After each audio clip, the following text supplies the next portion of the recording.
I am the devil. I am the Lord Satan from the netherworld, ruler of the damned and eternal king of hell.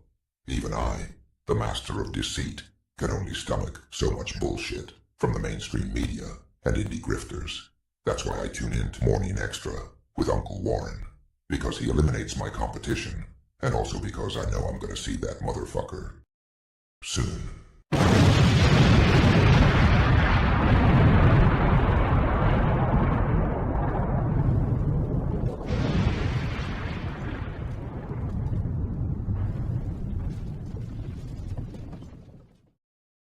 Deo,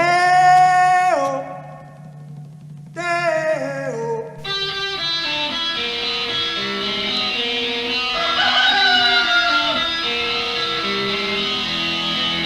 Safest guy I've ever ran a trip down.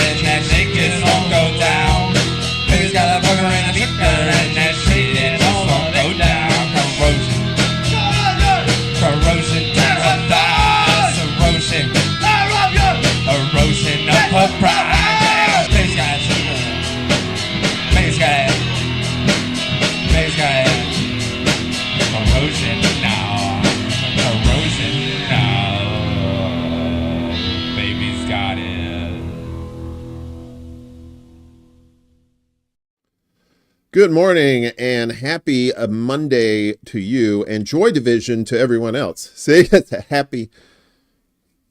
It's Turkey Day week. I don't call it Thanksgiving because I ain't giving thanks for shit, except for the obvious people and things. But everything else, no can do. I want to get this out of the way.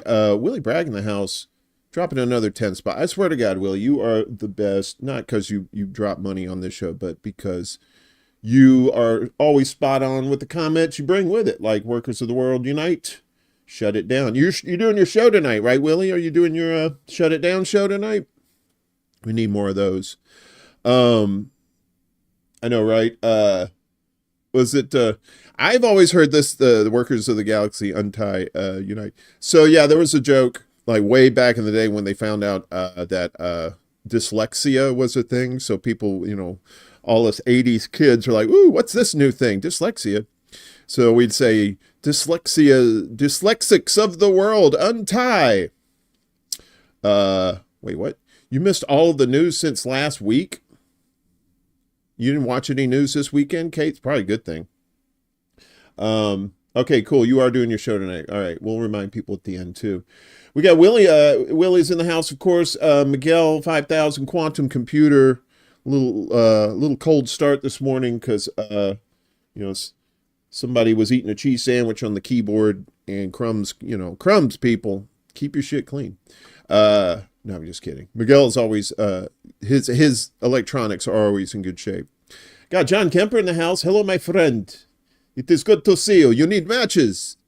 You need matches, my friend. That's what my Yemeni bodega guys would say. I'd come in and they go, hey, hello, my friend. You'll need matches today. I said, no, I'm not. I got a vaporizer. I'm fine. Oh, you need straw. No, I'm not even buying a drink. But thank you. I know you have a life, Kate. But we didn't do any news on The Secret Show. We just do dumb shit on The Secret Show. That's what that's for. Leanna's in the house. Leanna, you said you got unsubbed. I heard back, when I used to watch Hard Lens Media back in the day, I had heard about them saying something about people getting unsubbed. So, yeah, if you're just double check your subscriptions, folks, make sure you're still subscribed. Because I noticed like 3 people dropped. And, I'm not surprised that 3 people unsubscribed. I mean, I'm not exactly Mr. Personality, but, but if if that was the case where people were getting unsubbed by YouTube, no bueno. Chuck's Intergalactic UFO Show in the house as well. Well, actually, he's in high orbit, emphasis on high. Ooh! Chuck ain't the only thing that's green up there. What's up, kid? You know what I'm saying. CBC voter, what's up? Good to see you, my friend. Happy Monday to you as well. D around the world, D and friends. Hello, D. D's got her show tonight too, but once again, we'll remind you of that after the show. I think that's everybody so far. And Kate holding it down on YouTube and Rockfin at the same time. She's bilingual. That's because she's good like that. No, just low orbit today. Oh, well, so you gotta get high, then you gotta get low. It's the way it works. So yeah, it is Monday and Thursday is Thanksgiving. It's on a Thursday this year. It's because it's always on a Thursday. Woo! We got another one coming. There's always 2. It's like Noah's Ark. It's a little dusty. I got a dust. Woo! Pardon me. Maybe it's all that cocaine I did before the show. Wait, what? Sorry, FBI. I know you're listening. Those were some other kids. Yeah. So I don't know what we were talking about. I think that sneeze kind of helped knock my memory out of there. So anyway, I'm sure it wasn't important. What is important though is we help our friend Chanda, who is battling lung cancer, as you well know. If you're new to the channel, obviously, if you could like, share, and subscribe, but also if you could, the GoFundMe for her medical needs is in the description below. If you could donate, or if you could share out the link, either one would be great. So, oh, thanks, John. You do 3s? Okay. Whew. That was wild. It's that time of year, folks, where this part is just going to do its own thing. And the rest of me is just like, okay, dog, boss. Oh. We go into Reverend Jim mode. Yeah, so what else? Anything else off the top here? Yeah, so we might have a show Thursday night. Might have like a kind of a gang toity, as they used to call them. Get some of the Hee Haw gang together and just, have kind of a Friendsgiving online, maybe Thursday night. I don't know. I hadn't figured it out yet. We're definitely doing a Festivus show. That's going to be on a Monday this year. No, or Tuesday. It's on the Festivus is on the 23rd. So we will definitely we'll definitely be doing that. I don't know what kind of Christmas thing, if anything, maybe a gaming thing or something like that. But that's in the future with flying cars. Kate says, I put my glasses on, so this is a little better, but this is a suck-ass keyboard. Suck-ass. Well, I'm sorry. I'm not laughing at your predicament, Kate. I just, you kind of hit me with the suck-ass, and I was like, wait, what? Shouldn't background be Chicago now? Yeah, Ronald, that is Chicago. That's what it looks like. That's Chicago. It's just from a different angle. That's all. Good to see you, bud, over there on the Facebooks. You are the lone Facebooker. Okay. Thanks for that. I'm sure the old people in here knew that already, but the Dollar Tree Wikipedia. Ronald's my cousin, by the way. Ron is my cousin. He's from up north here. He grew up in Chicago. Well, no, you grow up in Chicago or Michigan? Anyway, you're a Yankee. He's down south now, living the good life on the Gulf Coast. So good for him. I hope that's it, or I'm lost in America. All right. Oh wow. Okay. Oh yeah. Okay. Very good. Chicago. So yeah. Sometimes I think Ronald's the only, Ron and my niece Julia are the only two I've ever seen this show live. So, you're welcome, fam. The rest of them they just like, I'm not touching that. All right, so let's get to it today, folks. We have a lot of news. We have a John Holmes-sized propaganda watch. So, and if you don't know what that reference is, well, yeah. You could look that up. You got the internet. So as most times we do, we start with the Middle East and we start with Israel. This is from Jason Ditz at antiwar.com. Make sure you're checking out antiwar.com if you're looking for independent news. News you're not going to get on the mainstream media. They aggregate news as well as doing their own reporting.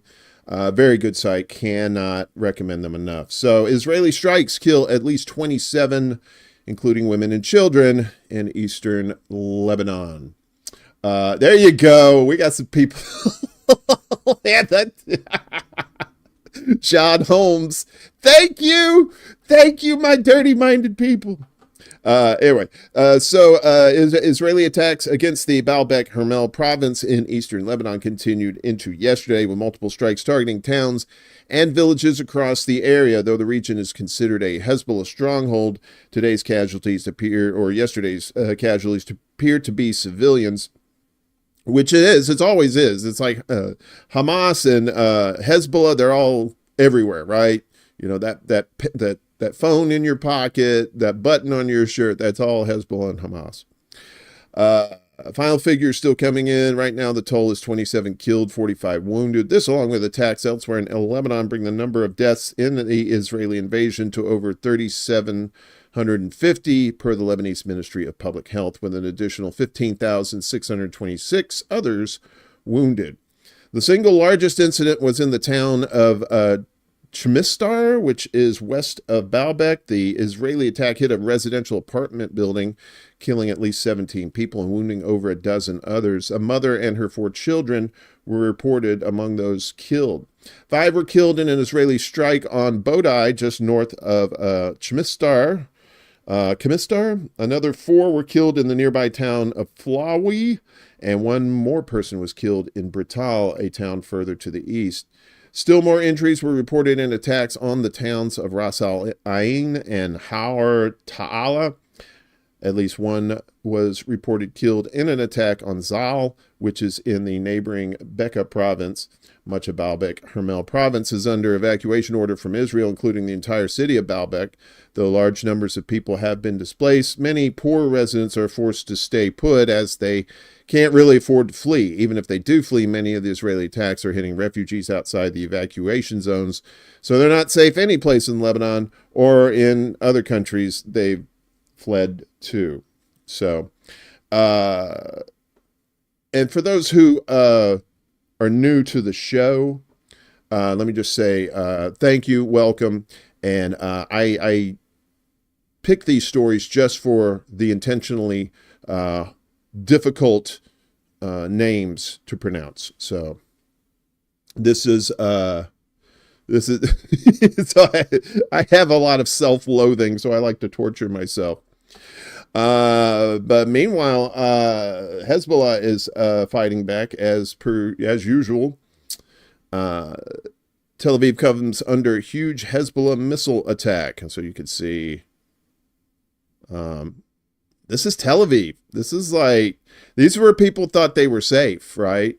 And, that's part of the find out portion of the fuck around find out.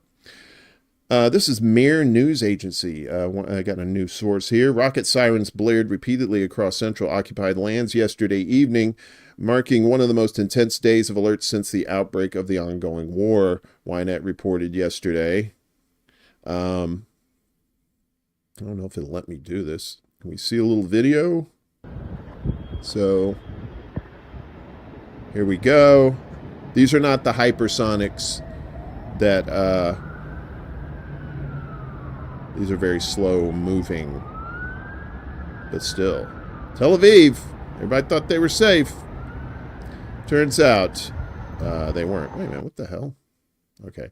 According to local Israeli media, settlers were alerted to potential rocket threats 3 times in under an hour, with over 500 sirens sounding nationwide since the morning hours.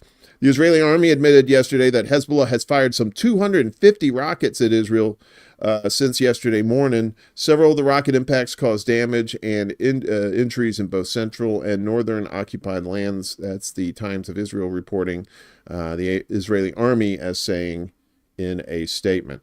And as a former journalist, I just want to say, look, I kudos to these journalists, but the Times reported the Israeli army as saying in a statement, you don't need all that wordy stuff. But then again, I'm just being silly. Don't listen to me. Damage across Galilee, Greater Tel Aviv following Hezbollah rocket attack. So a little more on this. Large explosions rocked the Galilee on November 24th. That would be yesterday, after Hezbollah launched heavy barrages of rockets at the north and center of Israel, with at least one making impact in the greater Tel Aviv area.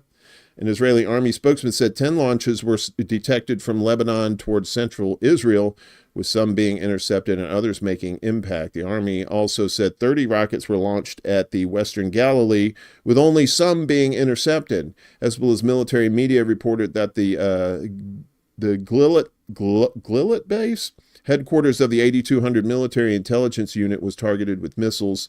Israeli media reported that at least 10 people were injured in Haifa, Nahariya, and the Petah Tikva settlement east of Tel Aviv.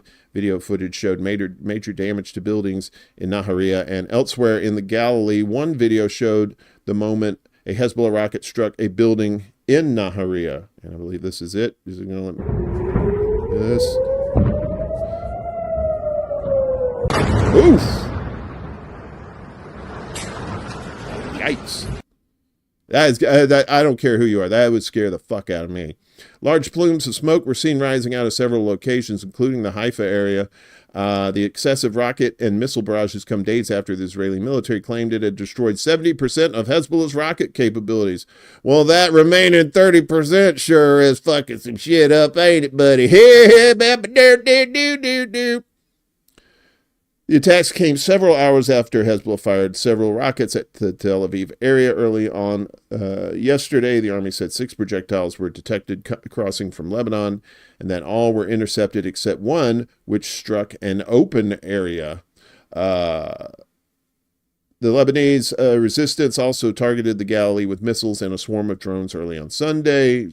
The Mujahideen in the Islamic resistance targeted in a complex operation at 6:30 a.m. Local time, a military target in the city of Tel Aviv with a volley of qualitative missiles and a squadron of attack drones, and the operation achieved its goals, Hezbollah announced. Israeli media outlets reported that 130 rockets were launched from Lebanon at Israel since the morning of yesterday, or since yesterday morning. An 8-story residential building, as we told you, was hit. The Israeli attack killed over 20 people. Now they're saying 27. So the war continues in the Middle East, and it's just going to escalate. And France is no help. Thanks, France. France says Ukraine can fire French long-range missiles into Russia. This is Dave DeCamp over at antiwar.com. French Foreign Minister Jean-Noël Barrot said in an interview published on Saturday that Ukraine could fire French-provided long-range missiles into Russian territory following U.S. and British authorization of such strikes. France has provided Ukraine with its version of the British Storm Shadow missiles known as Scalp missiles, which have a range of about 155 miles. Barrot told BBC that there are no red lines when it comes to France's support of Ukraine, and that Ukrainian forces could fire the missiles into Russia in the logics of self-defense. Self-defense. I love that. Self-defense has a totally new meaning in the last couple of years, kind of like vaccine. Wait, what? The principle has been set. Our messages to President Zelensky have been well received, Barrot said. It's unclear if Ukraine has yet fired French-provided Scalp missiles into Russia. Last week, Ukrainian forces used both the British Storm Shadow missiles and U.S.-provided ATACMS, which have a range of about 190 miles in strikes on Russian territory. Vladimir Putin responded to the escalations by firing a new intermediate-range hypersonic ballistic missile, that's an IRBM to you and me, into Ukraine. He also issued a stark warning saying Russia has the right to target the military facilities of any country that's providing Ukraine with long-range missiles for strikes on Russian territory. So he's telling people right now, okay, you want to keep shooting these missiles? Okay. I mean, I know he has a Russian accent, but I'm pretty sure he's just going, these dumbass people. All right. You know, you try to tell people. We consider ourselves entitled to use our weapons against the military facilities of those countries that allow their weapons to be used against our facilities, Putin said. If anyone else doubts this, then they are wrong. There will always be a response. I'm always put a shoe on the other foot kind of thing, or put yourself in someone else's shoes and think like, do I really want to give an okay to this when I know they could attack me and this would be the only reason why they would attack me? People ain't thinking, man. Unless somebody is going to make money off of World War III, and I'm pretty sure somebody is, at least for a while. Putin made clear back in September that he would view NATO-supported long-range strikes as direct NATO involvement in the war and ordered changes to Russia's nuclear doctrine as a warning to the West. But President Biden ignored those warnings as his administration is looking to escalate the proxy war as much as possible before President-elect Donald Trump is sworn in on January 20th. France wants to finish off Ukraine. Basically, this is Moscow's response to what France was doing. Maria Zakharova, my future ex-wife, Personal feelings. France's green light for Kiev strikes on internationally recognized Russian territory will only hurt Ukraine and further escalate the conflict, Russian Foreign Ministry spokeswoman and Goddess of the Year Maria Zakharova warned on Saturday. Her remarks followed a statement by French Foreign Minister Jean-Noël Barrot in an interview with BBC. As we told you, he said we're not set and expressed red lines on its support for Kiev. Let's see. Let's finish it off. This is not support for Ukraine, but rather it is a way to finish it off, Zakharova told TASS, referring to Barrot's statement. As we said, the French minister did not confirm whether missiles from his country had already been used by Kiev for long-range strikes on Russia. I'm assuming if they'd had, somebody would report it. When asked by the BBC whether his no red lines comment meant Paris could send French troops to fight alongside Ukrainians, he said he does not discard any option. All right.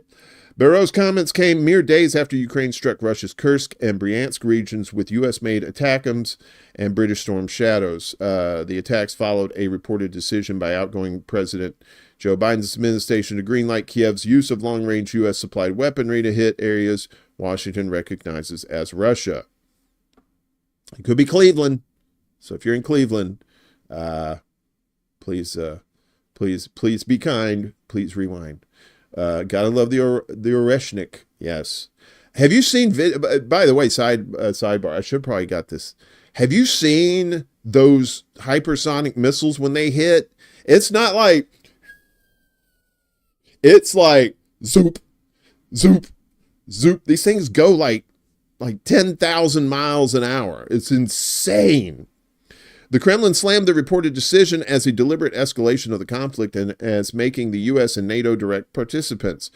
Vladimir Putin has said that the regional Ukraine conflict has now assumed elements of a global nature. We told you about that last week, and warned that further attacks with Western weapons would result in retaliatory strikes on targets of Moscow's choosing. In response, the Russian military on Thursday test-fired that new cutting hypersonic ballistic missile, the Oreshnik, targeting a military-industrial facility in the Ukrainian city of whatever the fuck that is. We're just going to call it Cleveland. Called Dnipro. Oh, that's a lot better. We'll say that. Dnipropetrovsk. The nuclear-capable missile called the Oreshnik cannot be intercepted by existing Western missile defense systems and is capable of reaching targets across Europe within minutes. 10,000 miles an hour. And this, how you going to, you need Superman or the Flash to stop that shit. It cannot be intercepted and is capable of reaching targets across Europe within minutes. Sergei Karakayev, commander of Russia's strategic missile forces, told TASS earlier this week the new weapon will be mass-produced and incorporated into Russia's arsenal in the coming months. And if you don't watch out, because, Russia has allies, so if the allies need these weapons, I mean, the United States kind of cocked that up, opened the door. Yeah, sure, do the long-range weapons. What could possibly go wrong? Wait, what? Yeah, so, but, cooler heads seem to be prevailing so far, but that can only last for so long. Meanwhile, Iran is going to hold nuclear talks with France and Germany and UK on Friday. Maybe there's some hope for some peace, maybe. I don't know. Probably not. Iran said yesterday that it would hold nuclear talks in the coming days with the 3 European countries that initiated a censure resolution against it adopted by the UN's atomic watchdog. Foreign Ministry spokesman Ismail Bagay said the meeting of the deputy foreign ministers of Iran, France, Germany, and the United Kingdom would take place on Friday without specifying a venue. I would say the downtown Hooters is always a good spot for meetings, and the chicken wings are unbelievable. A range of regional and international issues and topics, including the issues of Palestine and Lebanon, as well as the nuclear issue, will be discussed, the spokesman said in a foreign ministry statement. Bagay described described the upcoming meeting as a continuation of talks held with the countries in September on the sidelines of the annual session of the UN General Assembly in New York. On Thursday, the 35-nation Board of Governors of the UN's International Atomic Energy Agency, the IAEA, adopted a resolution denouncing Iran for what it called a lack of cooperation. The move comes as tensions ran high over Iran's atomic program, which critics fear is aimed at developing a nuclear weapon, something Tehran has repeatedly denied. It also came after IAEA head Rafael Grossi returned from a trip to Tehran, where he appeared to have made headway. During the visit, Iran agreed to an IAEA demand to cap its sensitive stock of near weapons-grade uranium enriched up to 60% purity. Bella! Hello, good to see you. In response to the resolution, Iran announced it was launching a series of new and advanced centrifuges. We're going to talk about that in just a moment. Centrifuges enrich uranium transformed into gas by rotating it at very high speed, increasing the proportion of fissile isotope material, the U-235, which is the 35th incarnation of the rock band U2. We will substantially increase the enrichment capacity with the utilization of different types of advanced machines. Behrouz Kamalvandi, Iran's Atomic Energy Organization spokesman, told State TV. The country, however, said it planned to continue its technical and safeguards cooperation with the IAEA. Yes, it is. It seems to be getting a bigger and more inclusive war. Everybody wants some. How about you? Iranian President Masoud Pezeshkian, in power since July and a supporter of dialogue with Western countries, has said he wants to remove doubts and ambiguities about his country's nuclear program. In 2015, Iran and world powers reached an agreement that saw the easing of international sanctions on Tehran in exchange for curbs on its nuclear program, but the U.S. unilaterally withdrew from the accord in 2018 under Donald Trump and reimposed biting economic sanctions, which prompted Iran to begin rolling back on its own commitments. Don't blame them. Tehran has since 2021 decreased its cooperation with the IAEA by deactivating surveillance devices monitoring the nuclear program and barring UN inspectors. At the same time, it has increased its stockpiles of enriched uranium and the level of enrichment to 60%. That level is close, according to the IAEA, to the 90% plus threshold required for a nuclear warhead and substantially higher than the 3.67% limit it agreed to in 2015. Well, first off, you guys, America fucked up the agreement, so why should they agree to anything, right? And second, 60 is not close to 90 plus. That's like 30 back. So math is not the strong suit of some of these people. So in response to all that, Iran has announced a new nuclear move. That's a lot of TV. Look at all them mics. It looks like he's being devoured by some very diverse tribbles. That's a Star Trek reference. You're welcome. Iran has made good on its pledge to expand its nuclear program in response to the IAEA passing a resolution critical of the country, according to an announcement yesterday by the Speaker of the nation's parliament, Mohammad Bagher Ghalibaf. Tehran has inaugurated new advanced centrifuges for nuclear enrichment, like we told you. The UN atomic watchdog passed the resolution at its Board of Governors meeting on Thursday. The motion denounced Iran's lack of transparency on its nuclear activities. While China, Russia, and Burkina Faso, who? What the heck? Is that like a country? Is it like a volcano in the Pacific erupted and then it made an island and then some people showed up and now they're on Burkina? Listen, if you're from Burkina Faso, no hate. I just never heard of that. It was passed with 19 votes in favor. There were 12 abstentions, and Venezuela did not vote, according to AFP sources. In a joint statement ahead of time, the UK, France, and Germany claimed Iran's nuclear program posed a threat to international security. Washington also slammed its nuclear activities as deeply troubling. Galabaf told Parliament that the resolution reflects the West's political, unrealistic, and destructive approach toward Iran's nuclear program. He accused countries like the U.S. of using Iran's nuclear activities as a pretext for their own illegitimate actions and said the motion they spearheaded jeopardizes the IAEA's credibility and independence. Let me look. I don't see a lie. I don't see. Their dishonesty and bad faith have disrupted the constructive atmosphere we were building for strengthened cooperation between Iran and the agency. These politically charged and non-constructive decisions force countries to take measures outside the IAEA protocols to safeguard their national security, Galabaf stated before announcing that Tehran would deploy advanced centrifuge systems for uranium enrichment in response. He urged IAEA member states to oppose the West's influence on the agency and reiterated that international nuclear cooperation should be conducted in a non-political framework.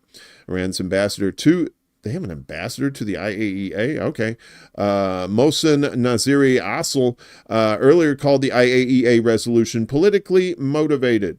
The West has long claimed Iran's uranium enrichment activities are a covert attempt to develop atomic weapons, despite Tehran's insistence that its nuclear program is peaceful. Israel has nukes! Why can't they have nukes? The 2015 nuclear agreement between Iran and world powers put limits on the program in exchange for sanctions relief, but the deal collapsed after the U.S. withdrew from it in 2018. Iranian Foreign Minister Abbas Araghchi warned Grossi during the visit to Tehran earlier this month that there would be a response if the IAEA board passed an anti-Iran resolution. According to Araghchi, Tehran is ready to renegotiate the 2015 agreement, but only if the West is willing to agree to a new deal on mutually beneficial terms. Yeah, good luck with that, Iran. It's going to be like trying to convince a moonshiner to quit cooking that delicious shine. That's not going to happen.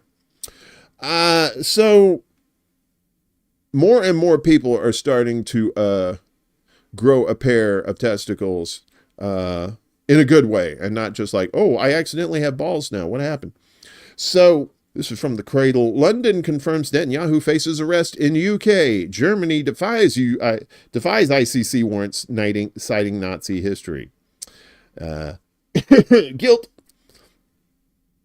British government says Israeli Prime Minister Benjamin Netanyahu faces arrest if he travels to the UK, as officials confirmed on Saturday that London would fulfill its legal obligations as a signatory to the Rome Statute. An official spokesman for Keir Starmer, Prime Minister, told media on Friday that the government would fulfill its legal obligations under the ICC Act 2001, which states that if the court issues a warrant for arrest, a designated minister shall transmit the request to an appropriate judicial officer who shall endorse the warrant for execution in the UK. Nevertheless, the spokesman refused to comment on the hypotheticals when pressed if this meant Netanyahu would be detained if he entered the country. Enter the UK. The announcement from 10 Downing Street came on the same day that officials in Berlin said Germany would not arrest the Israeli premier if he traveled to the country, citing its Nazi history. Dude, you're not a Nazi. That was like 80 years ago. You can arrest this dude. It's fine. I find it hard to imagine that arrests could be carried out in Germany on this basis, government spokesman Stefan Hebestreet told reporters. We will carefully examine the domestic steps. Any further action will only be taken when a visit to Germany by Prime Minister Benjamin Netanyahu and former Defense Minister Yoav Gallant is foreseeable, Hebestreet said.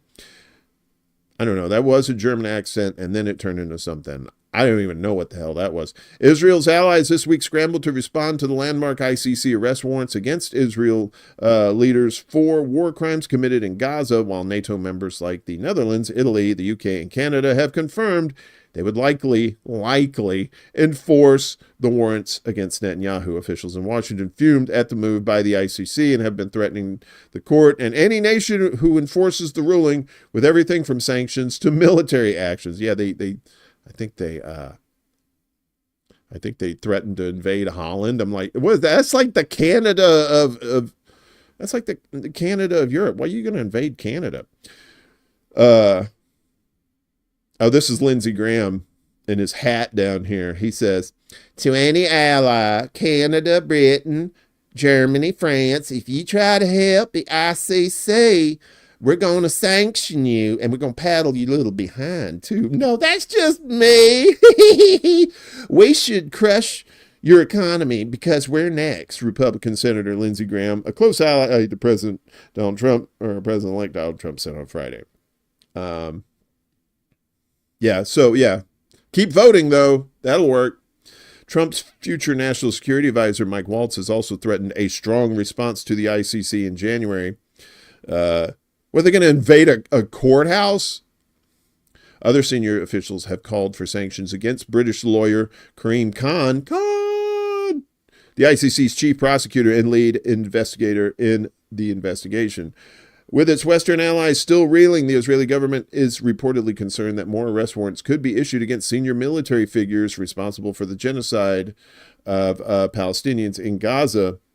According to Israeli media reports, Tel Aviv fears that Army Chief of Staff Herzi Halevi could be next in line and that foreign governments might begin taking steps to delay or suspend arms licenses to Israel. The Israeli cabinet met on Friday to discuss the repercussions of the ICC warrants and work out mechanisms to derail The Hague's investigation by doubling down on the argument that the court does not have the jurisdiction to carry out the case.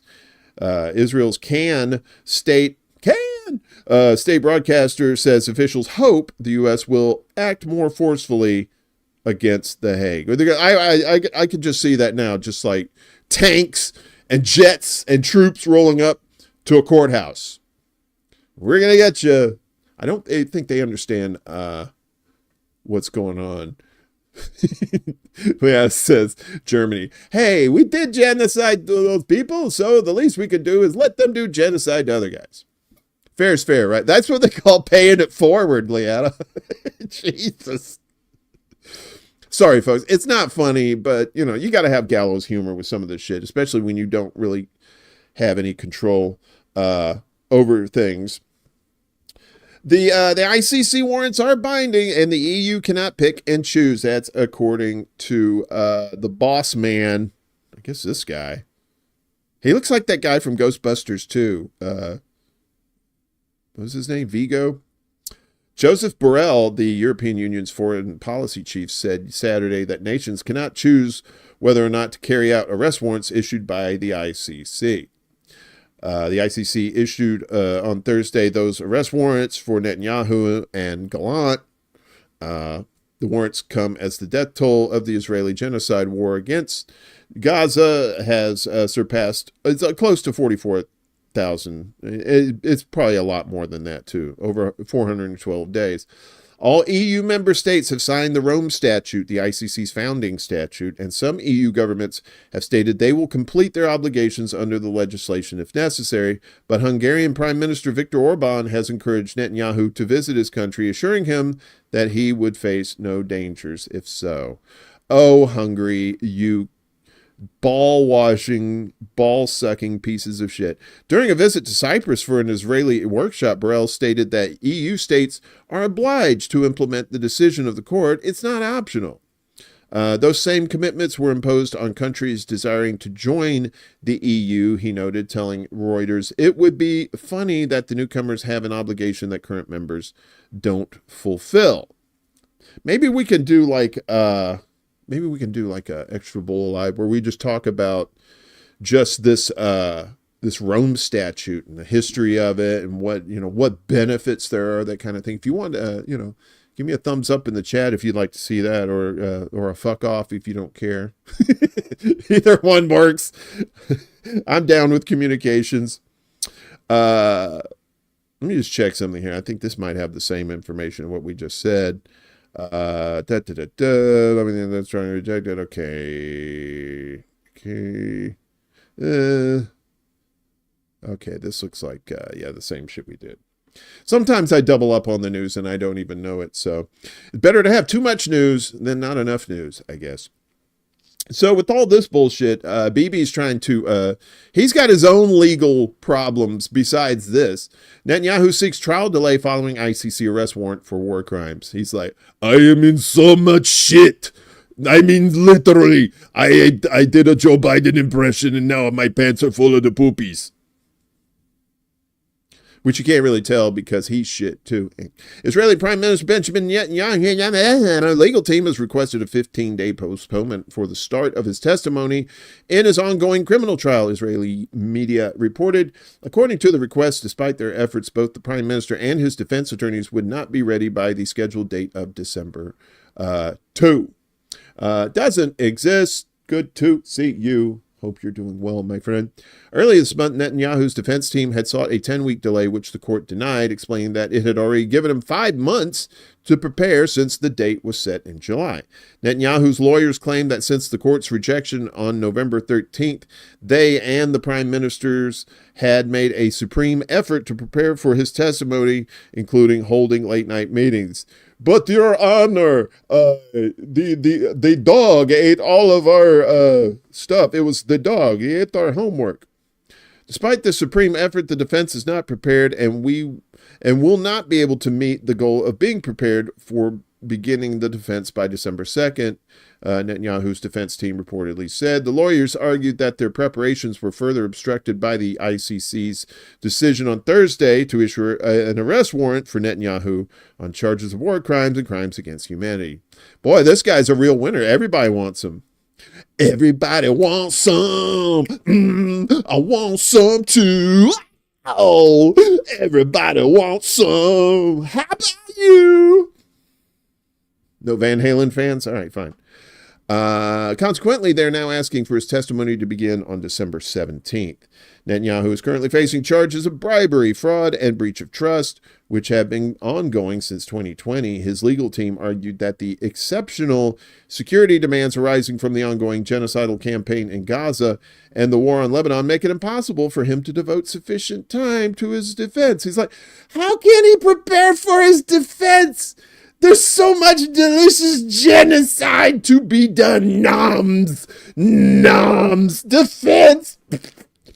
Where are your priorities, sir? I slap thee in the face. According to Israeli public broadcaster Kan, Netanyahu's attorneys emphasized that the prime minister's responsibilities in managing Israel's security and defense during the current wartime situation prevent him from fully engaging in trial preparations.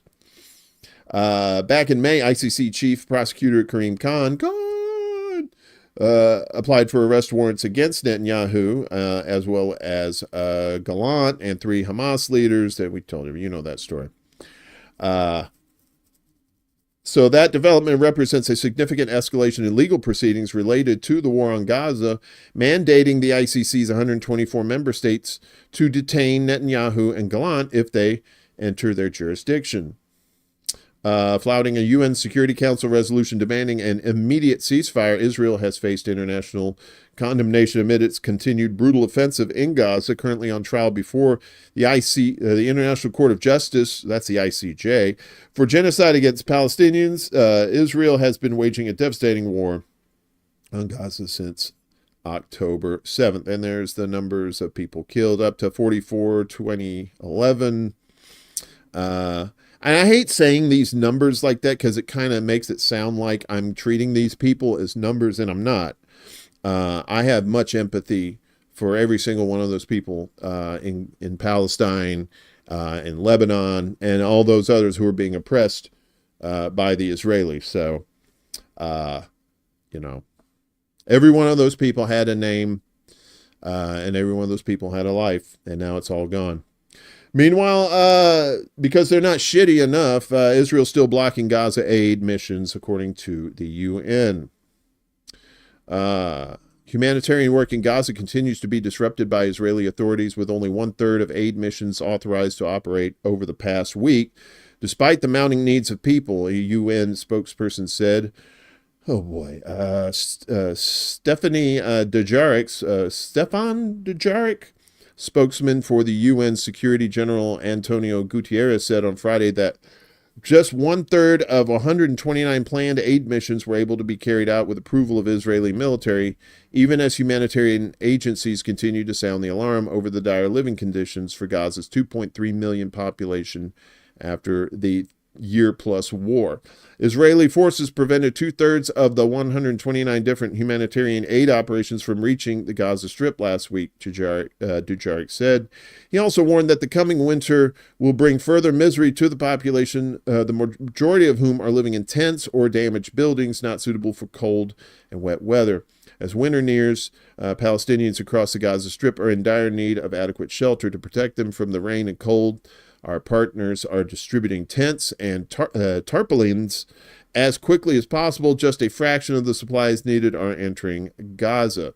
It comes as OCHA reported that more humanitarian workers have been killed so far in 2024 than any other year on record, with the brutal war in the Palestinian territory causing a surge in deaths, as well as other conflicts around the world. We'll talk about the humanitarian workers, aid workers in general. So the aid workers security database recorded the deaths of 281 humanitarian workers globally this week, passing the grim milestone of last year's record of 280. Israel's war in Gaza has seen extreme danger levels for humanitarian agencies and staff attempting to operate in the besieged enclave as basic services have been cut off. More than 300 aid workers have been killed, while humanitarian facilities, convoys, buildings, and displacement areas have been regularly hit by artillery or airstrikes. The UN has called on both Hamas and Israel to ensure humanitarian workers are able to operate and deliver aid to population, most of whom have been displaced and are dependent on aid handouts for daily sustenance. Tom Fletcher, Under-Secretary General for Humanitarian Affairs and Emergency Relief Coordinator, said humanitarian workers are being killed at an unprecedented rate, their courage and humanity being met with bullets and bombs.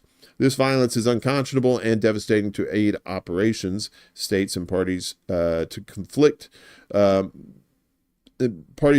must protect humanitarians, uphold international law, prosecute those responsible, and call time on this era of impunity. Humanitarian workers are protected in conflicts under international law as dictated in the Geneva Conventions. The latest OCHA report on Gaza details at least 333 aid workers have been killed, with the majority from the UN Palestinian Refugee Agency, UNRWA. One notable incident which sparked worldwide condemnation was the killing of 7 aid workers from international NGO World Central Kitchen in April. The workers were targeted in multiple strikes by an Israeli drone, which Netanyahu later described as a tragic event. Oh, God, he's a tragic event. Netanyahu has since been found wanted by the ICC for war crimes. The 7 workers were from Australia, Poland, UK, US, and Gaza, and their deaths prompted a global outrage as Israel attempted to explain why they had been struck despite their movements being coordinated with the Israeli army and cleared. They were traveling in a deconflicted zone from delivering food supplies which had been brought to Gaza from the brief maritime route. The alarming increase in violence against aid workers is part of a broader trend of growing civilian deaths and conflicts, according to OCHA. In 2023, more than 33,000 civilians were killed in 14 conflicts globally, a worrying 72% increase from the year before. The number of aid workers' deaths has also surged since 2022, when 118 people were killed, according to the Aid Worker Security Database. Aid workers have also faced kidnappings, injuries, and arbitrary detention in several conflict zones, including Sudan, the Democratic Republic of Congo. Just a side note, they always say DR Congo, so it always looks like Dr. Congo, and I'm like, come on, don't do that. Ukraine and Yemen, to name just some. So not even aid workers are safe, right? That used to be like the red line. You don't hurt people that are trying to help people, right? But apparently everybody is Hamas, everybody's Hezbollah, everybody's the Houthis, it's Triple H. Global solidarity, good to see you. Hope you're doing well. So, and this may have the same amount of information in here, but this is more. Over 1,000 doctors, nurses killed in Israeli attacks in Gaza. That's what local authorities are saying.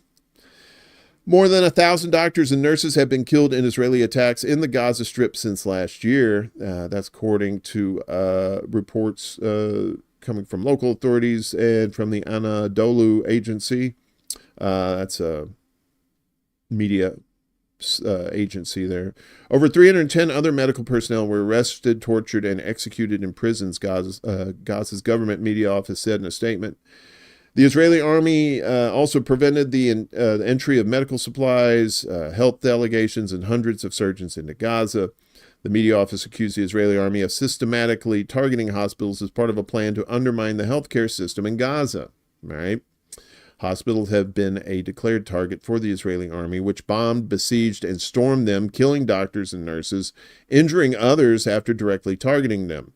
The director of Kamal Adwan Hospital, Hussam Abu Safia, was injured in an Israeli airstrike on the facility and its surrounding area in northern Gaza on Saturday. Israel, yeah. So even the press, doctors, it doesn't matter. And now these are, saying that they're going to invade the Hague. The Zionist grip on this world is scary. It's extremely scary. And I'm glad a lot of people in a lot of countries are starting to wake up to that fact. Than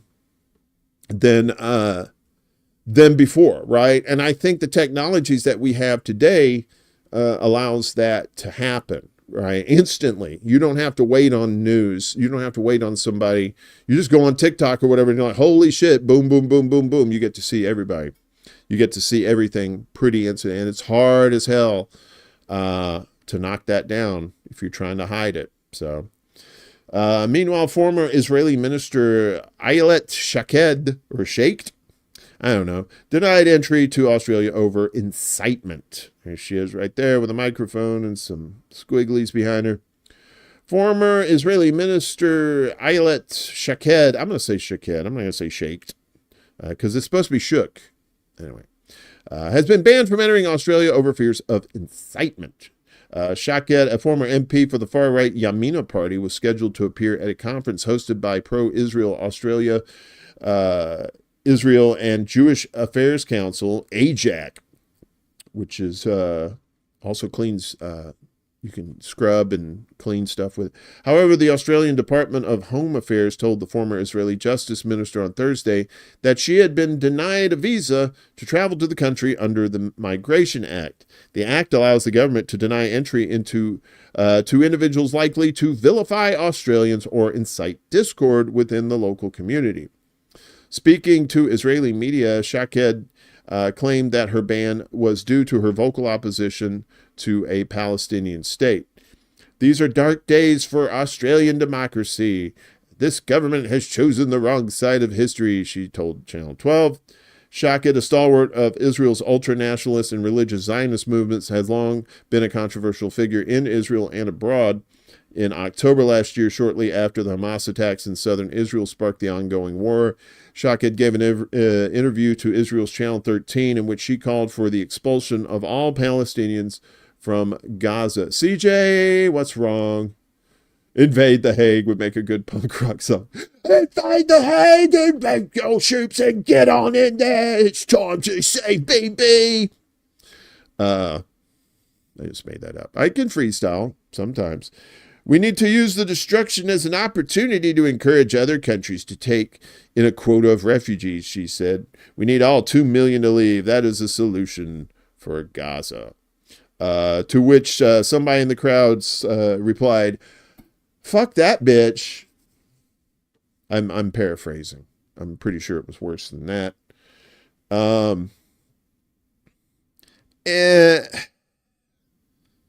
It's amazing how, I have my Jewish friends, and none of them hear me say anything about, oh, them damn Jews and all this, we know who's pulling strings. We know who's doing some evil shit. Some of them happen to be Jewish, but that doesn't mean you condemn everybody, right? And the kids are starting to figure it out. 1/3 of Jewish American teens say they sympathize with Hamas, Israeli government polls show. So this is Israel's numbers. More than 1/3 of American Jewish teenagers between the ages of 14 and 18 agree with the statement, I sympathize with Hamas.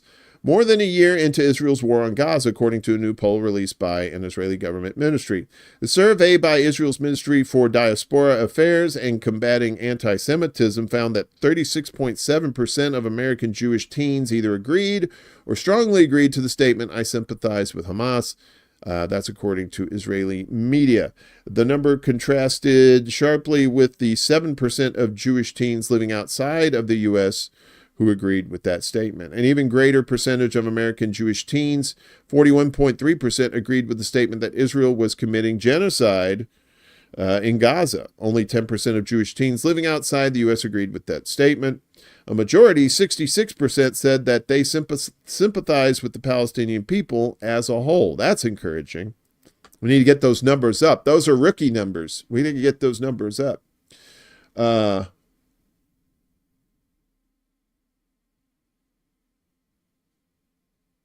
Aw, thanks, Leanna. Doing all kinds of ads for you this morning on Shitter. I'm so sick of lefty podcasts using MSM news sources. You've given us 3 awesome different news perspectives today. Cool. We try to use different sources. We don't like, sometimes we do use mainstream media, but usually it's for like just stories that they can't spin, you know, like a hurricane is coming. I mean, you can obviously look at a map and see a hurricane's coming, right? And it's like, well, they're lying. There's no hurricane coming. But thank you, Leanna. You're very sweet. I appreciate you. Still, a significant majority of those polled said they had pro-Israel sentiments. 62% of American Jewish teens consider themselves to be Zionists. While 84% said they believe Israel has the right to exist as a Jewish state. That I'm not so much worried about, but the 62% consider themselves to be Zionists. Damn, look that shit up. Don't, you know, you don't want to call yourself that. The survey comes more than a year after Israel began its war on Gaza. Numbers. Throughout the course of the war, Israeli forces have attacked civilian residences, schools, UN shelters, hospitals, and mosques, and killed aid workers, medical staff, and journalists. Middle East Eye reported earlier this year about the rise of anti-Zionism among American Jews. The war has led to mass pro-Palestinian protests on the streets of major U.S. cities, as well as many university campuses. Many of these protests have been led in part by Jewish students. The Israeli ministry survey said that young American Jews had weaker Jewish identities and called on pro-Israel Jewish organizations to target younger age groups to strengthen their Jewish identity and subsequently their connection to Israel. In other words, we got to get these kids' minds straight. Fakepolls.com. I know, right? Furthermore, their connection to Israel is weaker. They have less desire to visit Israel. They tend to support the Palestinian side in the war in Gaza, and their support for Israel increased only marginally following the events of October 7th, the survey conclusion said. Several polls in the U.S. have indicated that while the majority of American Jews hold pro-Israel sentiments, a significant minority is critical of Israel's treatment of Palestinians. In 2021, polling showed that a quarter of American Jews agreed that Israel is an apartheid state, and a majority of them did not find the statement to be anti-Semitic. Yeah, that's the thing. You talk about indoctrinating the children. That's one thing we have to worry about, too, the Zionist ideology. And I'm not saying Jewish ideology. I'm saying Zionist ideology, because you don't have to be Jewish to be a Zionist. Dun, dun, dun, dun, dun, dun. The more you know. Willie says, a former friend of mine thought I turned anti-Semitic for being pissed with Israel. It pissed me off that he is so blind by what's going on. I got blocked after 20 years of friendship. That sucks, Willie. That really does. And this shit has fucked with everybody's heads. Everybody's heads, right? It's woken up some, and it's buried more people into their own thinking, right? They've doubled down on their bullshit. And that's why the world is tearing itself apart right now, folks. It's just, we have been divided for so freaking long. That's all we know is division, and we need to change that. Meanwhile, I don't know if Moose is around here. Any of our UK, any of our UK pals, you probably know what's going on with this. So Storm Bert that they named a storm Bert, causes power outages, disrupts travel in UK and Ireland. And I like the sign because it says yellow warning, snow, ice, forecast. But then the 15-year-old person in me says yellow snow, and that's all I saw on the sign. So watch out where the Huskies go, and don't you eat that. Thank you. Tens of thousands of homes, farms, and businesses in Ireland suffered power outages due to Storm Bert on Saturday, while some rail lines and roads were closed in Britain due to what forecasters called a multi-hazard event. Yellow and amber weather warnings for wind, rain, snow, and ice were also in place for most of the UK, according to a Met Office weather forecast. Pictures and videos on social media show snow covering roads in some parts of the UK, while floodwater could be seen rising towards the top of parked cars in the Donegal town of Killybegs in the neighbouring Ireland. Aye, we're going to Killybegs.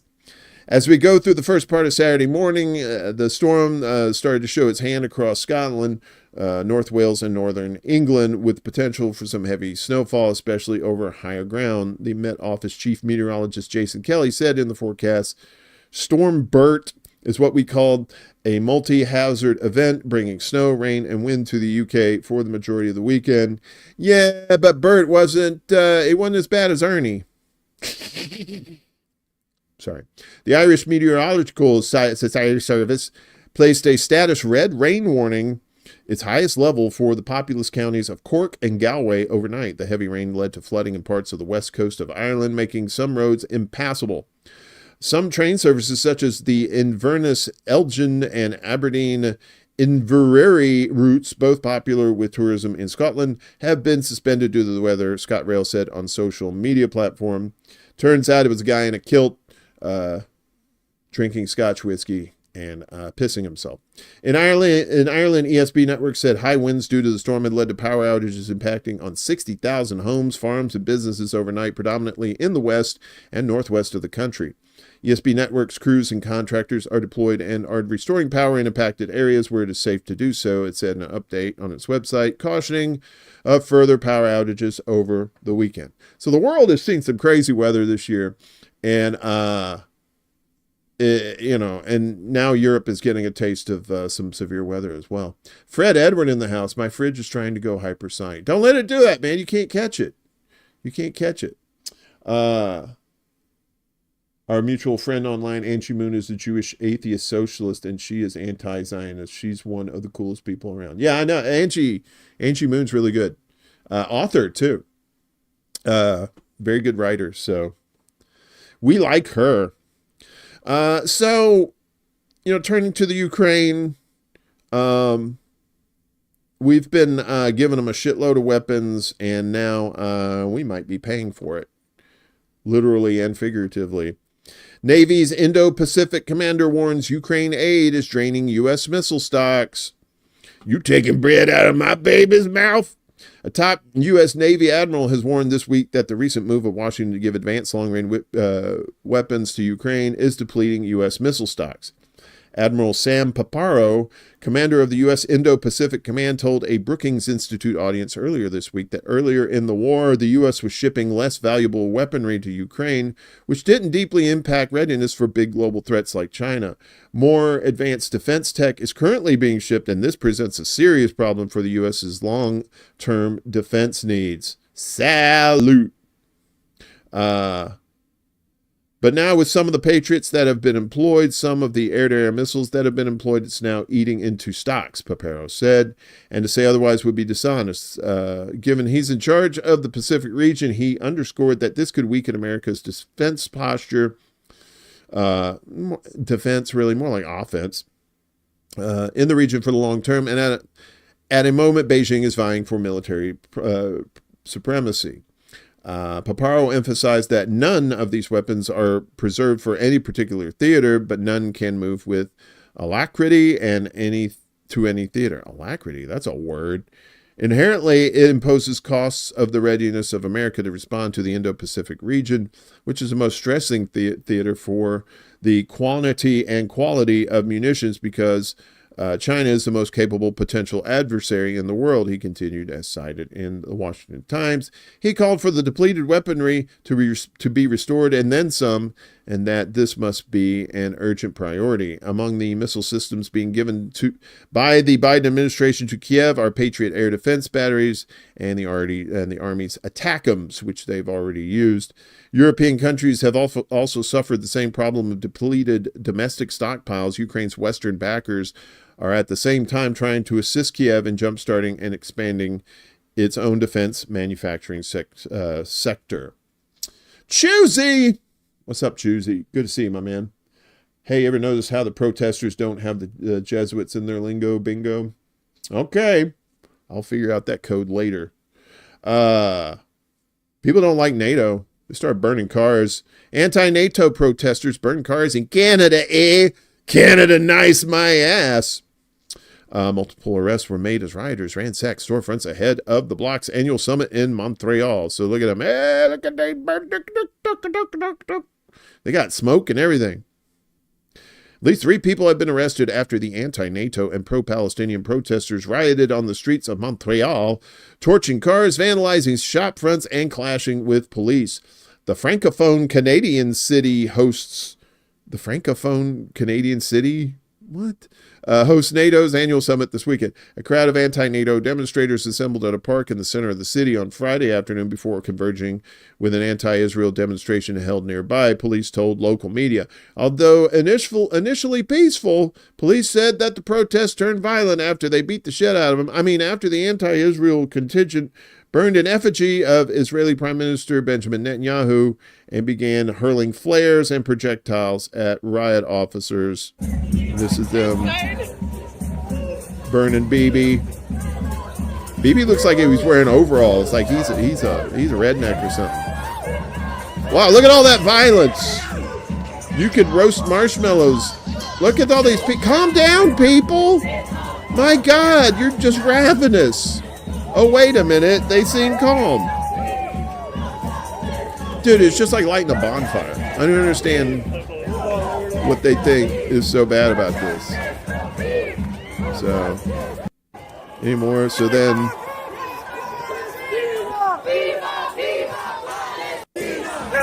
Wow, that looks so violent. All right. Anywho. A group of masked rioters then made their way down René Lévesque Boulevard, smashing windows along the busy commercial thoroughfare. 2 vehicles were set ablaze before police officers used tear gas to disperse the crowd. 3 people were arrested for allegedly assaulting officers, a police spokesperson said. So there's more of this. I think this is what we saw before. The guy just gave up. He threw the rock and it bounced on him like, they don't make rocks like they used to. And this was like the little gift thing we saw at the beginning there. They got the flares. That's Canadians, y'all. Isn't that crazy? All right. And then there's stuff here. Fucked up that car. Hey, I used to have one of those when I was a kid. Don't they call them Hot Wheels? Well, the wheels weren't hot. Yeah, so. And neither was that joke, apparently. Thank you. I'll be at the Copo this weekend. The protest took place as hundreds of NATO delegates arrived in Montreal for the bloc's annual summit. Running from Friday through Monday, the summit will include high-level talks on missile defense, climate change, and supporting Ukraine until victory, according to NATO's website. Vladimir Zelensky spoke to Canadian Prime Minister Justin Trudeau earlier this month, after which the Ukrainian leader announced that Canada would send a NASAMS air defense system to Ukraine by the end of the year. One day before the protest, groups of pro- and anti-Israeli demonstrators clashed at Montreal's Concordia University, where tens of thousands of pro-Palestinian students went on strike and refused to attend classes. One of the left-wing student groups leading the strike said that it was time to coincide with the summit, accusing NATO of backing the ongoing genocide in Gaza. Canada. Blowing it up, son. What you saying? Boom, boom, boom, boom. Did you know there was a strike going on in Canada? That's right. I didn't know this. I found this out yesterday. You guys probably did. You're pretty smart people.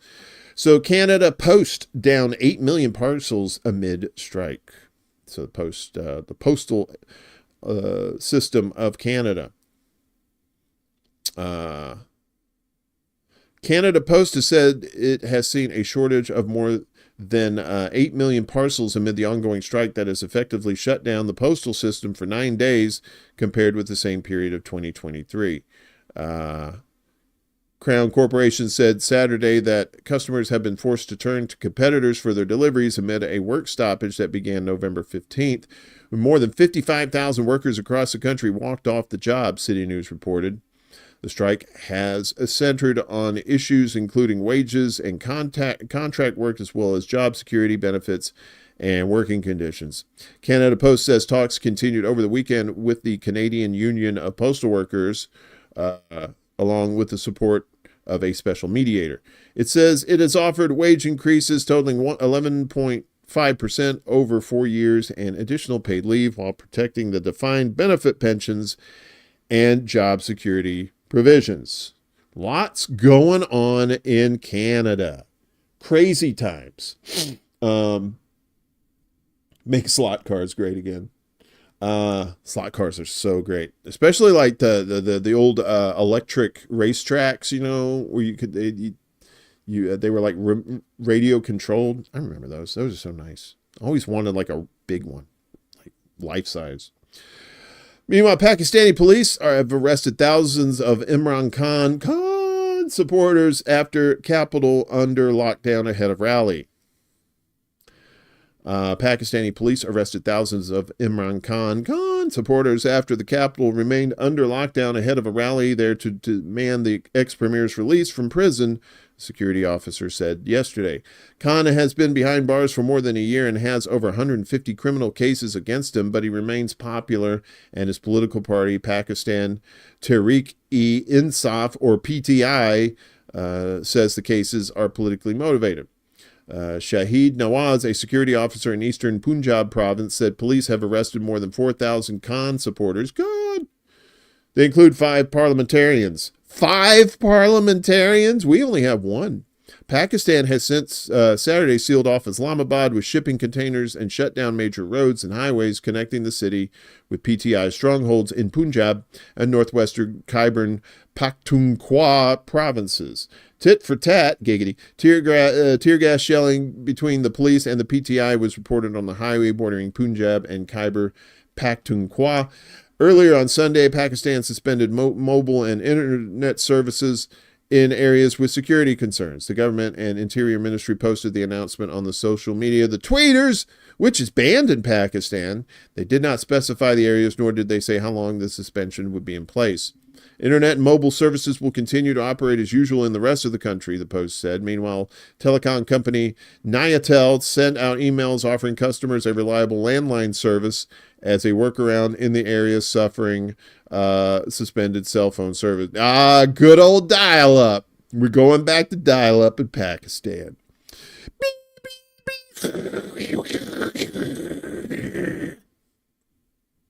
Khan supporters rely heavily on social media to demand his release and use messaging platforms like WhatsApp to share information, including details of events. PTI spokesperson Sheikh Waqas Akram said Khan's wife, Bushra Bibi, that's a fake name, was traveling to Islamabad in a convoy led by the chief minister of Khyber Pakhtunkhwa, Ali Amin Gandapur. She cannot leave the party workers on their own, said Akram. There was a festive mood in Peshawar with PTI members dancing, drumming, and holding up pictures of Khan as cars are set off for Islamabad. The government is imposing social media platform bans and targeting VPN services, according to internet advocacy group NetBlocks. On Sunday, the group said live metrics showed problems with WhatsApp that were affecting media sharing on the app. The chair wasn't in the plans. Yeah. The U.S. Embassy issued a security alert for Americans in the capital, encouraging them to avoid large gatherings and warning that even peaceful gatherings can turn violent. Yes, when you have feds in the mix, of course, that's how that usually works. Thank you for explaining that, scientist. Last month, authorities suspended the cell phone service in Islamabad and Rawalpindi to thwart a pro-Khan rally. The shutdown disrupted communications and affected everyday services such as banking, ride-hailing, and food delivery. The latest crackdown comes on the eve of a visit by Belarusian President Alexander Lukashenko. Interior Minister Mohsin Naqvi said authorities have sealed off Islamabad's red zone, which houses key government buildings and is the destination for Khan's supporters. Anyone reaching it will be arrested, Naqvi told a press conference. He said the security measures were in place to protect residents and property, blaming the PTI for inconveniencing people and businesses. He added that protesters were planning to take the same route as the Belarusian delegation, but that the government had headed off this scenario. Naqvi denied cell phone services were suspended and said only mobile data was affected. It's the same thing. Oh, well, you cut off my internet. No, we cut off your data. But what does the data rely on? Oh, the internet. Yeah. Oopsie sauce. I don't know if you watched The Secret Show on Saturday, but we had a little clip of a brief slice of life in Romania where everybody looks like they're messed up NPCs in a video game. Well, other things are afoot in Romania, including elections. Nationalist candidate achieves a shock result in Romanian election. He's shocked too. What, me? Romanian nationalist Calin Georgescu has surprised observers by likely topping the first round of the country's presidential election, according to early results. With nearly 100% of the ballots counted in the early hours of today, Georgescu, who had gained traction for his anti-Ukraine war stance, holds 22.91% of the vote, ahead of sitting Prime Minister Marcel Ciolacu with 19.19%. Ooh. Georgescu has been a vocal critic of Bucharest's role in the ongoing Ukraine conflict, arguing that NATO and the EU do not represent Romanian interests and suggesting that the war is being manipulated by U.S. defense companies. That's what we call winner, winner, chicken dinner. An ultra-religious and nationalist figure. Well, that's not good. The ultra-religious. He has campaigned on reducing Romania's reliance on imports and boosting domestic food and energy production. Well, that's good. The shock result has upended expectations that Elena Lasconi, billed as a reformer, would make it into the runoff. She now narrowly trails at 19.4%. Far-right candidate George Simeon, also considered a strong contender, lags behind with 13.87%. The final composition of a second-round runoff is still uncertain as further ballots are counted. Georgescu's views have struck a chord with a significant portion of the electorate, but have also drawn heavy criticism, particularly for his past support of Romania's 20th century fascist legionary movement. A relative political outsider, he has leveraged social media platforms such as TikTok to rally voters, capitalizing on dissatisfaction with the political establishment. He's garnered a sizable following, particularly among those disillusioned with current government's foreign policy. Voter turnout for the election was 52.5%, slightly higher than in the 2019 presidential race. The second round of voting is scheduled for December 8th, following Romania's parliamentary elections next Sunday. Sunday. We're going to fill the Metrodome up to the roof with mud. That was for you, Bella. The Philippines are wild, son. I mean, I ain't calling you son because you ain't my kid, but I gotta say, this is some fucked up shit.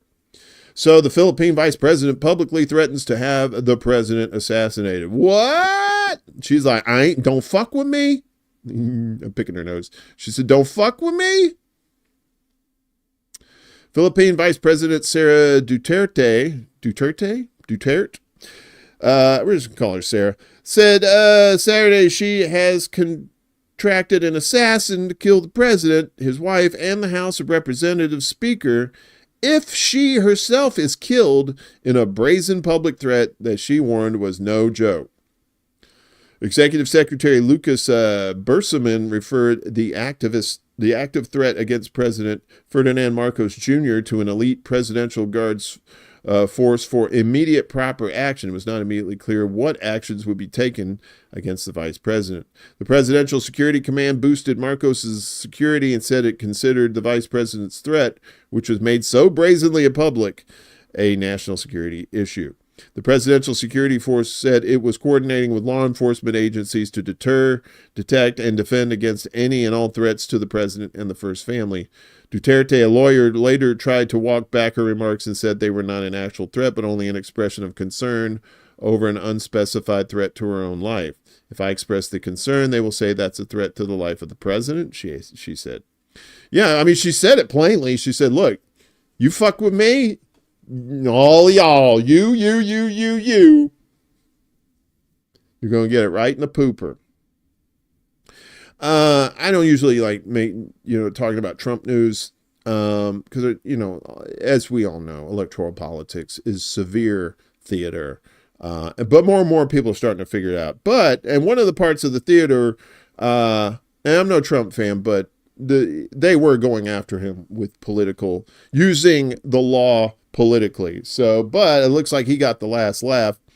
Trump gets good news from the New York court. What'd he get? Did he get a pony?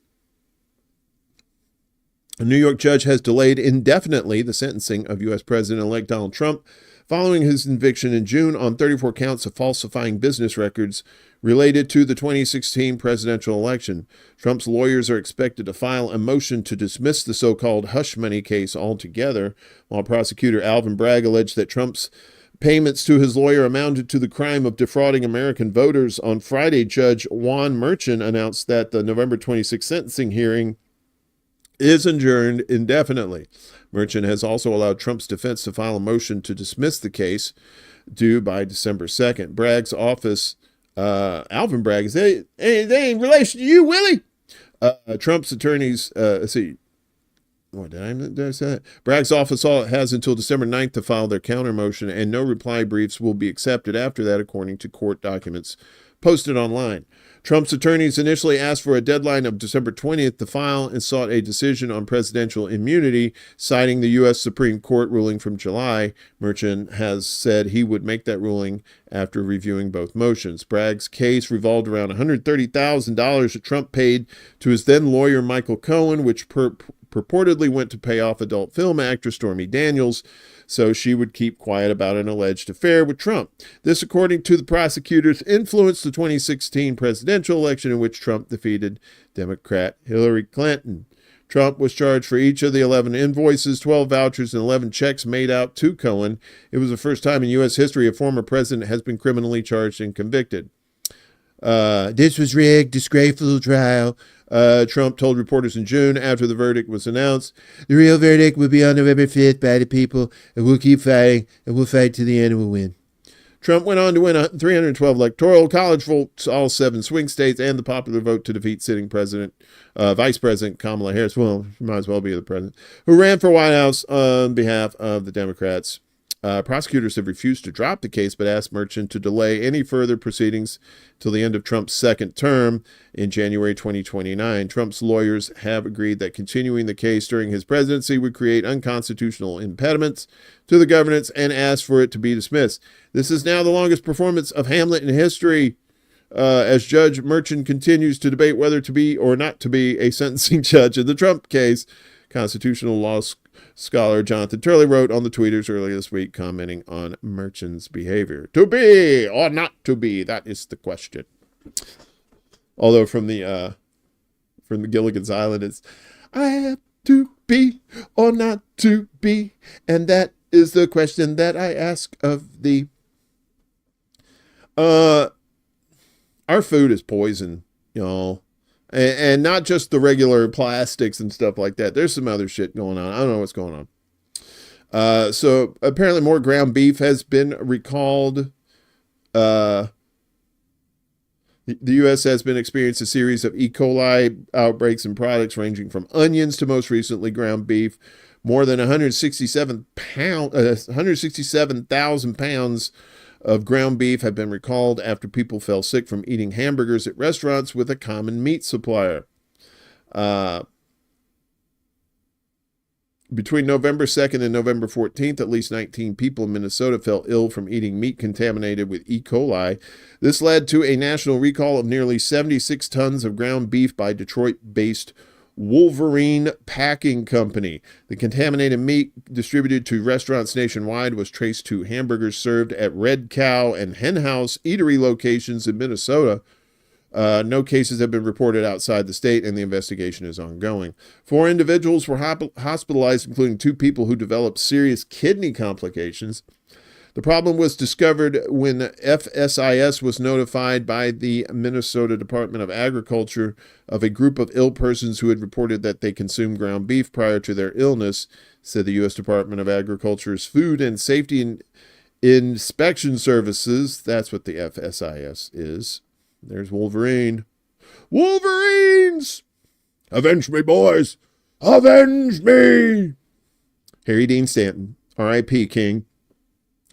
In late October, in a separate outbreak, chopped onions from California-based Taylor Farms, which are used in McDonald's Quarter Pounders, were confirmed by the U.S. Food and Drug Administration to be the source of an E. coli infection. At least 104 people across 14 states fell sick. 34 of them were hospitalized. 4 developed potentially life-threatening kidney disease, and 1 person died in Colorado. Colorado's Department of Agriculture ruled out beef patties as the cause of that outbreak. McDonald's also temporarily removed Quarter Pounders in a fifth of its 14,000 restaurants in the U.S. as a precaution. Yikes. Disgusting. More disgusting, too. Researchers find unknown chemical in drinking water posing potential human health concern. This is on Zero Hedge. It's usually like a Republican money site, but sometimes they have some pretty okay stories on here. They sometimes repost stuff from the Epoch Times. Scientists have uncovered a new chemical compound lurking in U.S. drinking water, potentially exposing 1 in 5 Americans to an unidentified health risk.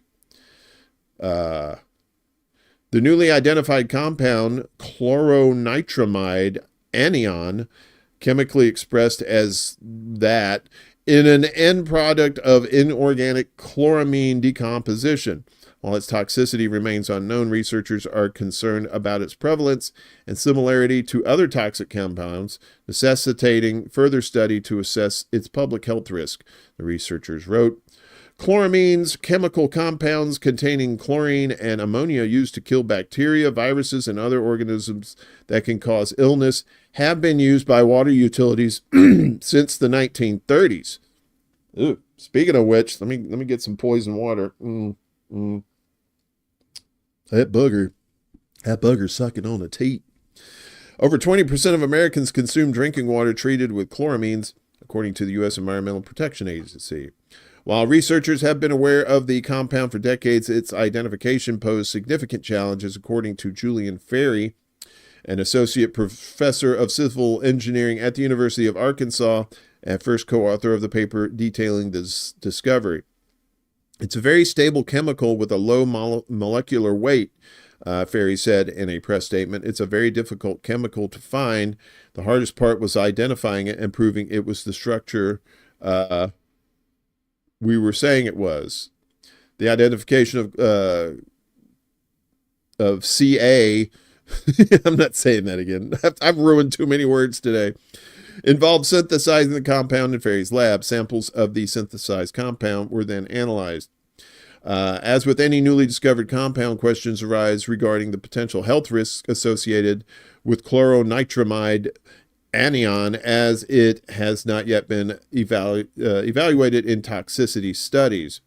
Study authors emphasized that this newly discovered substance is a potential human health concern and is therefore an immediate candidate for quantitation in source waters, finished drinking waters, and wastewater effluents. He also wrote that these findings warrant an assessment of chloronitromide anion's carcinogenicity. Holy shit, I'm getting a workout. And reproductive and developmental toxicities. Fucking nerds. Shorten these words. It's well recognized that when we disinfect drinking water, there is some toxicity that's created. Ferry said, Ferry, who studies the chemistry of drinking water disinfectant, said in the press release, chronic toxicity, really. A certain percentage of people may develop cancer from drinking water over several decades, according to Ferry, but we haven't identified what chemicals are driving that toxicity. A major goal of our work is to identify these chemicals and the reaction pathways through which they form. Yeah. So chloramine, fluoride, yeah, all that shit in your water, and you wonder why people are fucked up. No, you don't wonder why people are fucked up. You know why people are fucked up. You're getting poisoned on the regular. It's poisoning your brain. It's making your critical thinking skills deteriorate. And when I say you, I mean like the you in general, as like what they're trying to do to the population. Which used to be tinfoil hat shit back in the day. It's like, man, I remember people in the 70s would say, man, there's fluoride in the water. Don't drink that shit. Don't drink that shit. But like, dude, we don't have any water. But see, when I was a kid, we had a well out, and we lived in the country. So we had like an electric well, and we pumped our own water. We didn't use city water. So there was no fluoride in it. And, oh my God, it's probably some of the best water I've ever drank too, especially when it's hot and you're just, Mississippi water. So, you know, fuckery is always afoot when it comes to the Zionists and the people who are trying to destroy this planet for themselves. So, you know, part of the things about propaganda is censoring people, right? It's an absence of rhetoric. It's kind of the opposite of like you're trying to convince somebody, but you're just trying to keep them from convincing people. And guess what? Guess who's doing it? Guess who's doing it? Your buddies in Israel. You know those motherfuckers. The sharing of biased and false news has become all too common on social media. More alarming, some media outlets publish things they are true without checking facts first. Unfortunately, some members of the media use their platforms to push their own personal bias and agenda to control exactly what people think. And this is extremely dangerous to our democracy. We have an Israelis twofer for you today. First one, Israel cracks down on Palestinian citizens who speak out against the war in Gaza. Israel's year-long crackdown against Palestinian citizens who speak out against the war in Gaza is prompting many to self-censor out of fear of being jailed and further marginalized in society, while some still find ways to dissent carefully.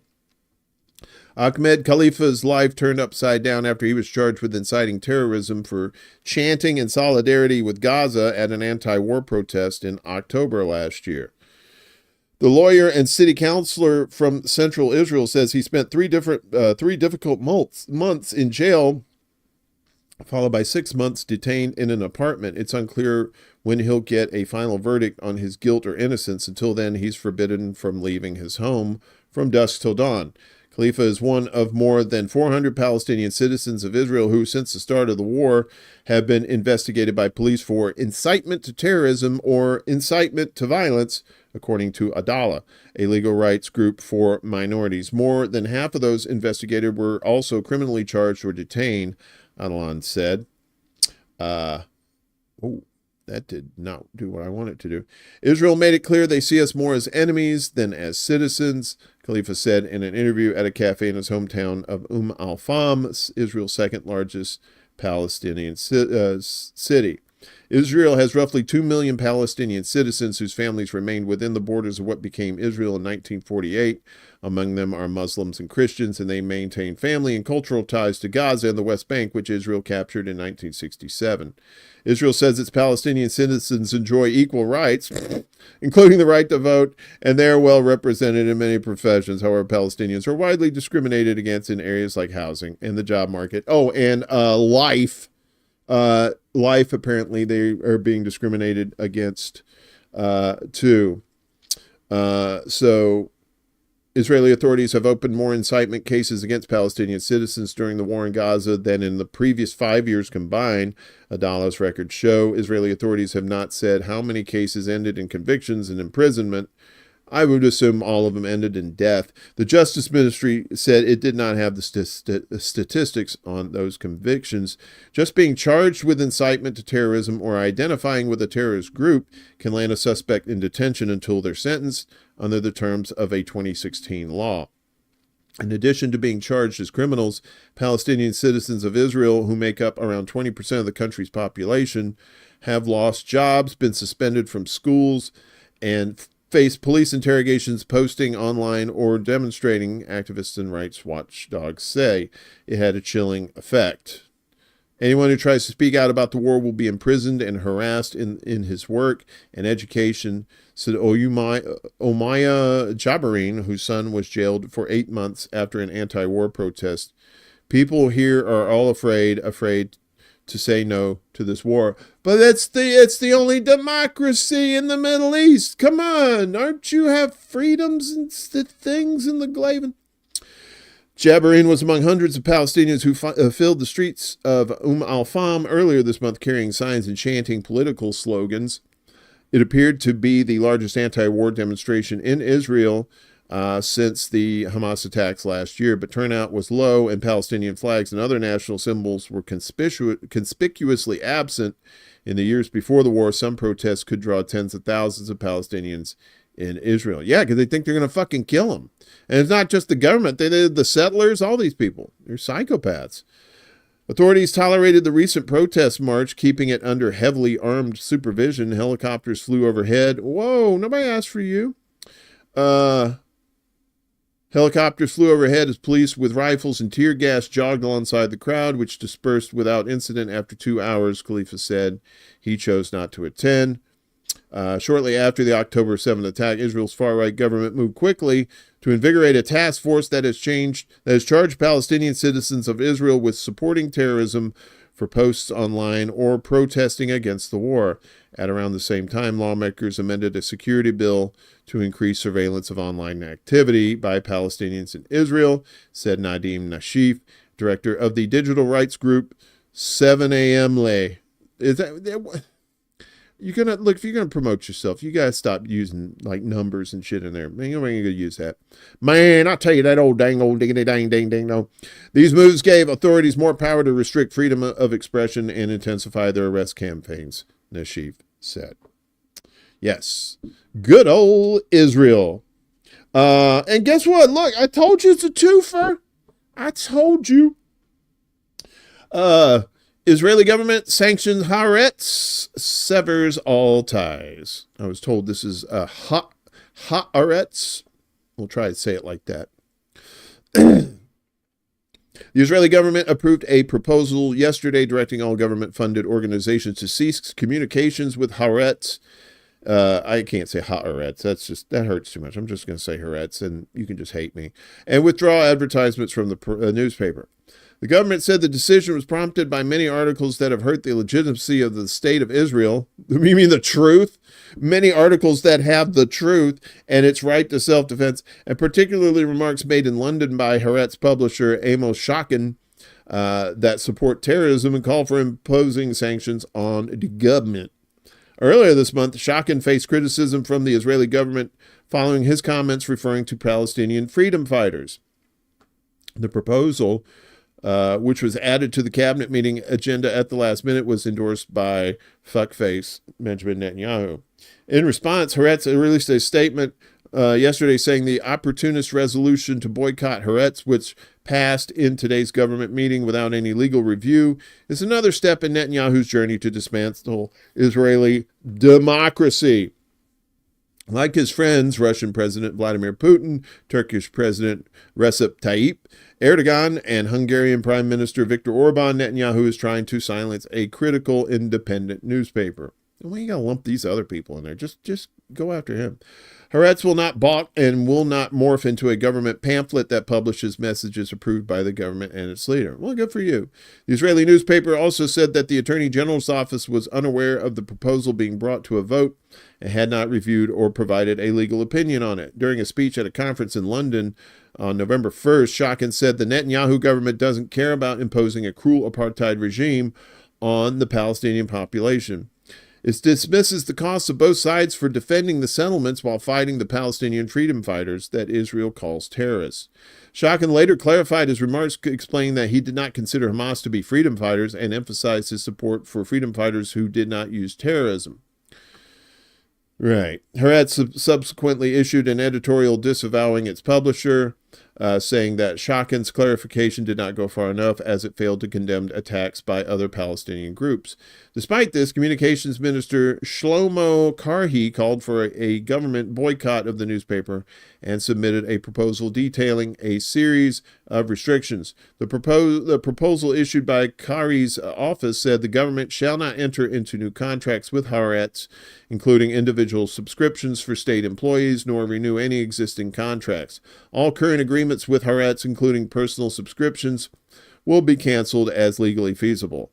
It also instructed the government advertising agency to direct Haaretz to cease all advertisements, including statutory notices, regardless of payment status, and seek refunds for any existing payments. No further ads shall be placed in the publication. Ooh, good. That's a democracy. It's democracy, y'all. So this was kind of funny, but I don't know. In a way, I kind of hope it happens because it would really just piss a lot of people off. I'm not a big Elon Musk fan at all, but I like it when the enemy of my enemy fucks with my enemy. So I'll take it. So Elon Musk expresses interest in acquiring MSNBC amid Comcast restructuring. He's like, God. Oh, Rachel Maddow got a pay cut too. I think he might say that in the thing, but yeah, it's wild. So Elon Musk, billionaire, entrepreneur, and owner of the tweeters, has hinted at the possibility of acquiring MSNBC, sparking speculation about a dramatic shakeup for the left-leaning news network. I don't think he was serious when he said this, but I just, who knows, right? He bought the tweeters, so we'll see. This follows reports that Comcast, MSC's parent company, is restructuring several media assets due to declining ratings. Oh, and people are starting to figure out that you guys are fucking mouthpieces for the government. On Wednesday, Comcast announced plans to consolidate MSNBC, USA Network, CNBC, and other properties into a new holding company called SpinCo. Can't make that up, folks. You have a media company called SpinCo. Yeah, it just, yeah. While Comcast described the move as a positive step, portraying SpinCo as well capitalized and attractive to investors, insiders have expressed uncertainty. According to the New York Post, MSNBC staff are reportedly in panic with rumors of potential changes to the network's name, logo, and headquarters, adding to the unease. MSNBC has faced significant viewership declines, with Nielsen data showing a 38% drop in daily viewers after Donald Trump's victory over Kamala Harris in the presidential election. Now, to be fair, those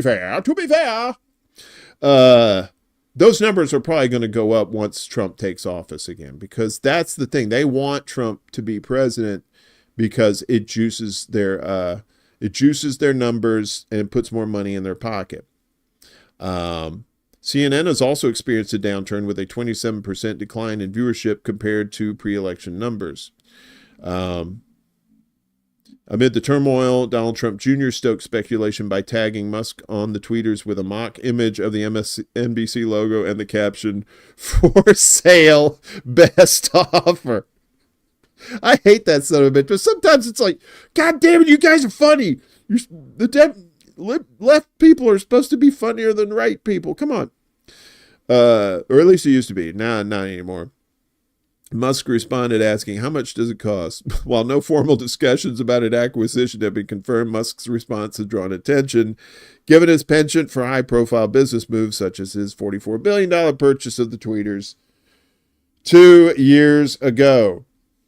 Meanwhile, Australia introduces a bill to ban children from social media. Now, we told you, I think they banned them from TikTok or something. But now they want just like from all social media. Legislation includes financial penalties for platforms that don't comply. The kid's like, gotta watch that Pornhub while I still can. Oh, titties. Love titties. Or I guess he's Australian. Oh, right. I like titties, mate. Boobies. The Australian government has introduced a bill that aims to ban children under 16 from accessing social media and proposes fines for platforms that break the new age verification rules. Communications Minister Michelle Rowland introduced an amendment to the Online Safety Act in Parliament on Thursday, saying the law would force social media platforms and not parents or young people to take reasonable steps to ensure that age verification protections are in place. A minimum age of 16 for access to age-restricted social media platforms aims to meet the expectations of Australians to minimize exposure to the harms, the truth, experienced by young people on social media. The harms.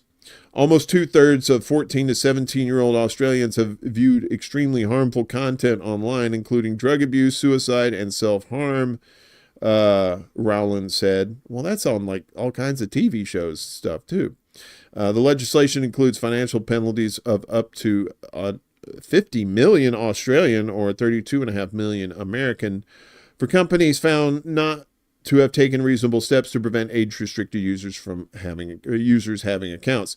According to media reports, the legislation is expected to apply to social media platforms such as TikTok, Snapchat, Instagram, the Tweeters, and Reddit. The bill, however, does not mention any specific platform. The bill has the support of the governing Labour Party and the opposition Liberals. Bipartisan support. It's always for shit. Australian Prime Minister Anthony Albanese said in September while announcing the age limit plans that he wants children off their phones and on the footy field. The Prime Minister cited parents' concerns that social media is negatively affecting their children's physical and mental health. Well, shouldn't the parents be controlling my kids on social media? Well, take the fucking phone away or do something. Be a fucking parent. If passed, the legislation would grant no exemptions for parental consent or pre-existing accounts. Social media platforms would have 1 year to work out how to implement the age restrictions. This is a landmark reform, Albanese said in a statement on Thursday. This is a landmark reform. We know some kids will find workarounds, but we're sending a message to social media companies. Clean up their act, or we're going to throw them on the barbie like there's a shrimp. Hey! Do right. Critics of the proposed law have argued that the measures impinge on young people's right to free expression and pose risks to privacy. Twitter owner Elon Musk posted on his social media platform seems like a backdoor way to control access to the internet by all Australians. A number of countries such as China, France, Spain, as well as several U.S. states have also passed laws aimed at restricting social media by minors. An Australia twofer. Just like we had an Israel twofer. I told you this is a John Holmes one. This is a fatty. It's got a lot of girth. You know what I'm saying? It may not be, well, it is long, but it's got some girth. Australia dumps plans for disinformation fines. Oh, wow, that's relieving.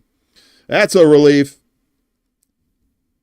The Aussie government has scrapped plans to introduce fines for social media platforms that fail to stop the spread of seriously harmful mis- and disinformation. What's the difference between misinformation and disinformation? The ruling Labour Party acknowledged that its communications legislation amendment combating misinformation and disinformation bill stood no chance of garnering enough support in Parliament. In a statement on Sunday, Communications Minister Michelle Rowland wrote that based on public statements and engagements with senators, it's clear that there is no pathway to legislate this proposal through the Senate. She accused the bill's opponents of placing partisanship above any attempt to navigate the public interest.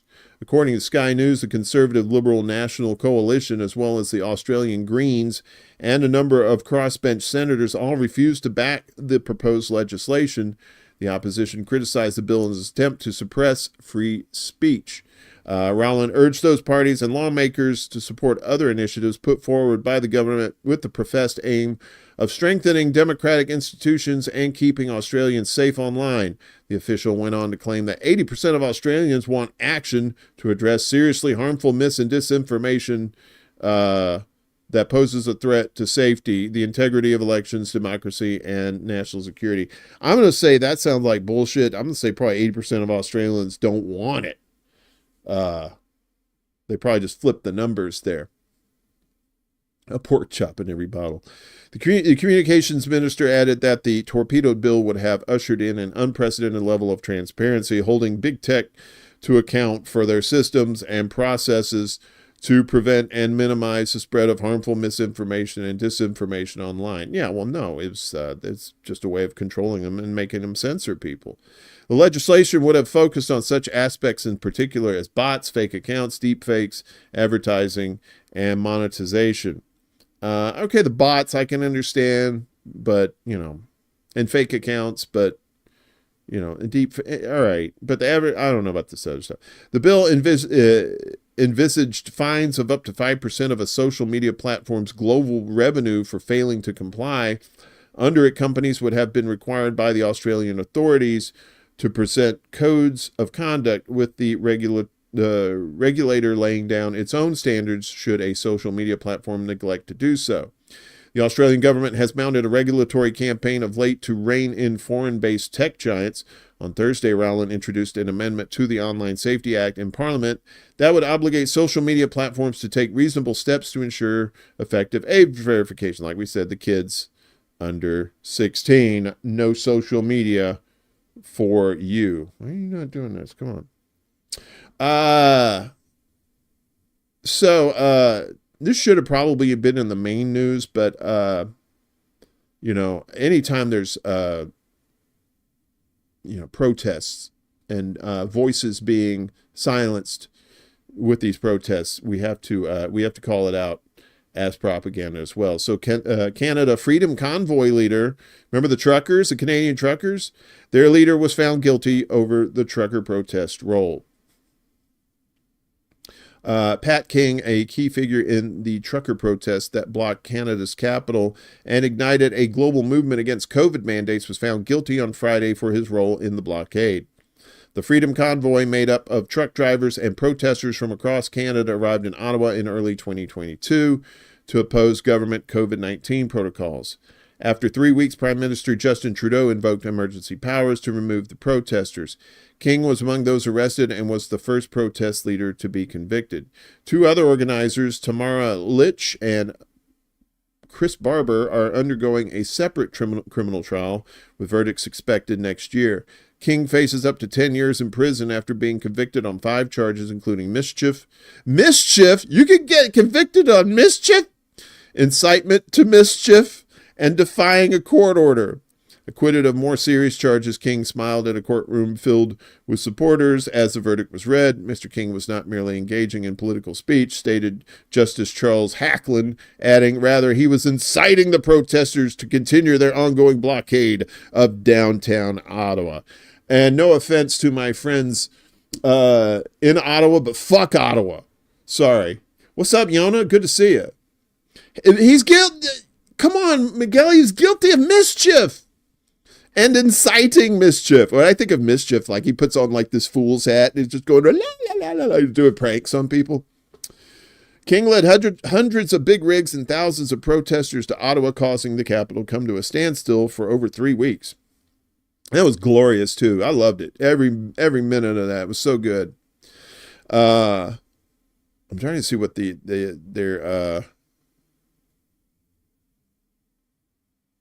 trying to see what the punishment was. Let's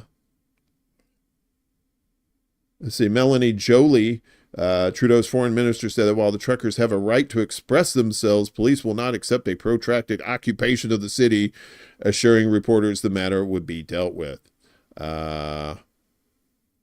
Yeah. So it doesn't say what happened to him. Freedom Convoy drivers, according to the judge's ruling, could have been fined $10,000, jailed for a year, and have their trucks seized and licenses revoked after Biden urged Trudeau to get even tougher. He told him to get 10 years. He got 10 years? Damn. That's pretty bad. So, but I still love Canada. I just don't like the people running Canada, obviously. Finally, some good news here in our propaganda watch here. Young Americans are turning off the TV. Thank God. Wait, Yona, you double dipping? Oh, Yona, Ghost Art's here too. What's up, Ghost Art? Throw a Barbie on my shrimp. Yona over on the Rockman, and he's all double dipping on YouTube. I'm trying to dox you. As streaming services such as Netflix, Amazon Prime Video, and Disney Plus have taken over a huge chunk of TV consumption in the U.S., traditional TV is finding itself under increased pressure to defend its place as the go-to medium for entertainment, distraction, and information. And while people still spend a lot of time watching live and time-shifted TV on average, Statistica's Felix Richter, I think I'm going to change my name to Felix. I always thought Felix was a cool name. 10 years in prison. That's so stupid. That largely due to heavy TV usage by Americans aged 65 and above who watch roughly 10 times as much traditional TV as young adults do, which is funny because back when I was a kid, it was like a flip. It's like kids watched TV more than the adults did, or the old folks. There's all kinds of good shit on, like A-Team and the Incredible Hulk. I'm old. I know all this stuff. According to Nielsen, Americans aged 18 to 34 watch less than 5 hours of live and time-shifted TV per week. At the other end of the scale, those aged 65 and older watch more than 40 hours on average. Making this worse for the TV industry, there's a growing share of young adults who don't watch TV at all as they get all they need from digital sources. Yeah, the days of sitting in front of the TV and watching cartoons and stuff like that, that's all. Now they just have their iPads or their little tablets and stuff. They just do that. They don't need the TV. According to Statistica Consumer Insights, 50% of 18 to 24-year-olds in the U.S. say that they don't watch any traditional TV compared to just 29% of 55 to 64-year-olds.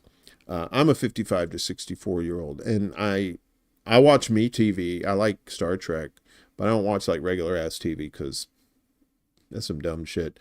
That share would likely be even lower for those age 65 and older, but they have not yet been surveyed in this case. Yes. So, I know, right? That's a good sign. I mean, it's like the movie said. What was it? The babysitter. The babysitter movie. When the old lady says, TV rots your brains. Something about the babysitter. Who killed the babysitter? I don't know what it was. Anyway. But it's good to see less kids doing that. I mean, the digital stuff ain't that much better because there's more shit that can poison a kid's head. But that's what I'm saying. Look, if you're a parent, you know, I'm not a parent. I shouldn't be telling parents what to do with their fucking kids. But, you know, it's like, I know you're busy, but pay attention to the damn kids. You know, I mean, I'm not saying all parents are like that, but I'm saying the ones that are, you know, they got problems and they want censorship and stuff like that. It's like, no, you got to take care of your kids and you teach them. Don't let the government, you know, teach your kids that shit. You teach them that shit. Finally, we're at the end of the road, kids. We're here. Miguel says he doesn't typically watch TV anymore. Sometimes I feel I have to force myself to watch TV. CJ says he hadn't had a TV since 2013. I had one, but I used it more as a computer monitor than anything else. But I never watched TV on it. So this story, I don't know. I think the Canadians are trying to take over the United States. And I think they finally found the weapon for their arsenal to finally defeat the Yankees or whatever the hell what do Canadians call Americans? Like, I know we call them Canucks, but what do they call us? Assholes? Probably. Fuckheads? Pieces of shit? I'll take all this.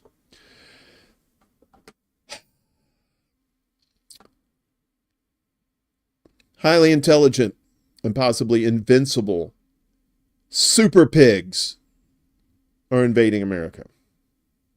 They have capes too. It has a P on it. Look at him. He's like, next time bring kryptonite. You heard it. Molson. Is that what they call people down there? U.S. idiots. Super pigs. That's right. Super pigs Be prepared, folks. It's coming, especially up here in the north. We're on the first line of defense. Something strange is stirring in America's northern plains. Farmers, wildlife experts, and even ecologists are sounding the alarm about an unexpected invader, super pigs. And no, they're not cops, but I do smell bacon whenever cops are around.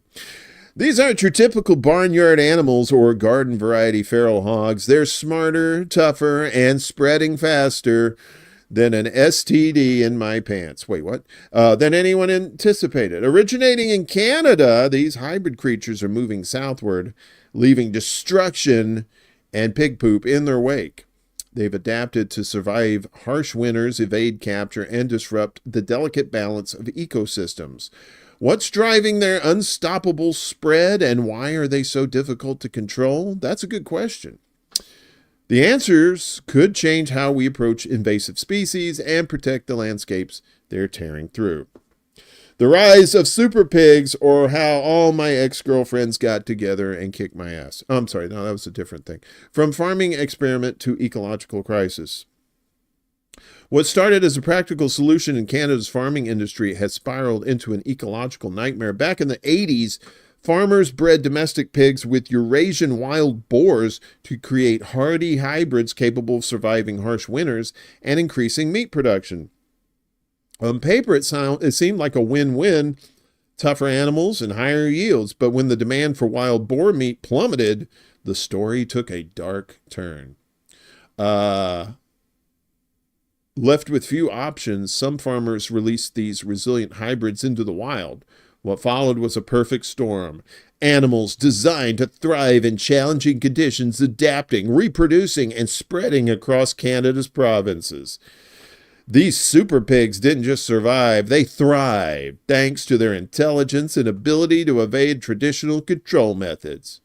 Now they're pushing toward the northern United States, creating new challenges for wildlife managers and farmers.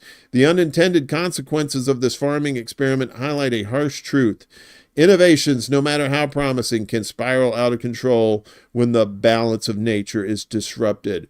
Why must you play Pig God? Why? Super pigs have turned out to be a nightmare for ecologists and farmers alike, defying expectations at every turn. Their ability to thrive in extreme cold has left experts baffled. That they can survive in such a cold climate is one of the big surprises of this issue, says Ryan Brook, leader of the University of Saskatchewan's Canadian Wild Pig Research Project. I was on that project, but I got kicked off because I kept eating ham sandwiches in front of everybody, and everybody was giving me dirty looks. While most animals would struggle in frigid conditions, these hybrids dig through snow for food and use their wits to outlast even the harshest winters. It's not just resilience, it's survival with style. But their cold weather grit is only part of the story. Super pigs are ecological bulldozers. They'll eat just about anything from crops to wildlife. Wild hogs feed on anything, Brooke explains. They gobble up tons and tons of goslings and ducklings. In the spring, they can take down a white-tailed deer. Damn, even an adult. That voracious appetite puts native species like deer, elk, and waterfowl in serious danger as they're outcompeted or outright preyed upon.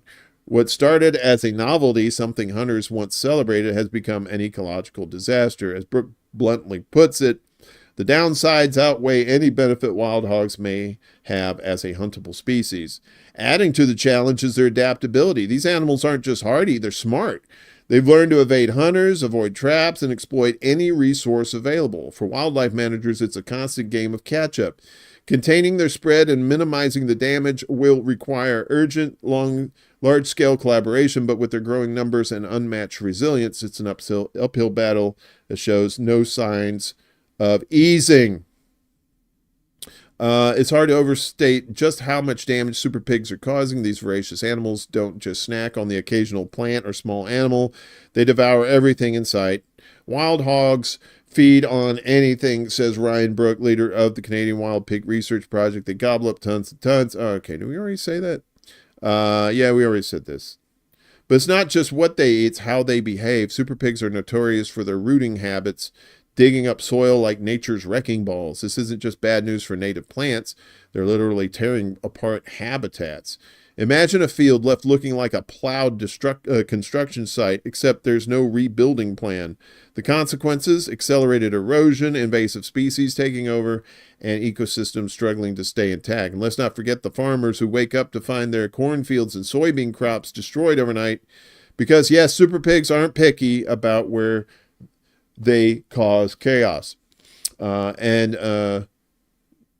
then there's the disease factor. These animals aren't just carriers of destruction. They also spread illness. One of the biggest fears is African swine fever. I caught that back in the 70s. And let me tell you something. Disco was hot. Wait, what? A highly contagious disease that could devastate livestock and disrupt the meat industry. Even humans and wildlife are at risk. All of this adds up to a massive environmental and economic problem, one that can't be ignored. It's a reminder that when invasive species run wild, the damage spreads far and wide, and we all end up paying the price. We end up paying the price, but we really can't afford it because none of us are living high on the hog. And on that note, we're going to say thanks for watching today. I hope you got informed. I'm not going to say I hope you enjoyed it, because some of that shit was pretty unenjoyable. But we're here to inform. We're here to try to provide it in a more palatable way so you can digest it and share it with your friends who are uninformed jerks. You know the ones. Not all of them, but you know those people. Okay, so tonight, let's do the promos again. We got Willie Bragg tonight. He's coming on 7 p.m. Eastern, I believe.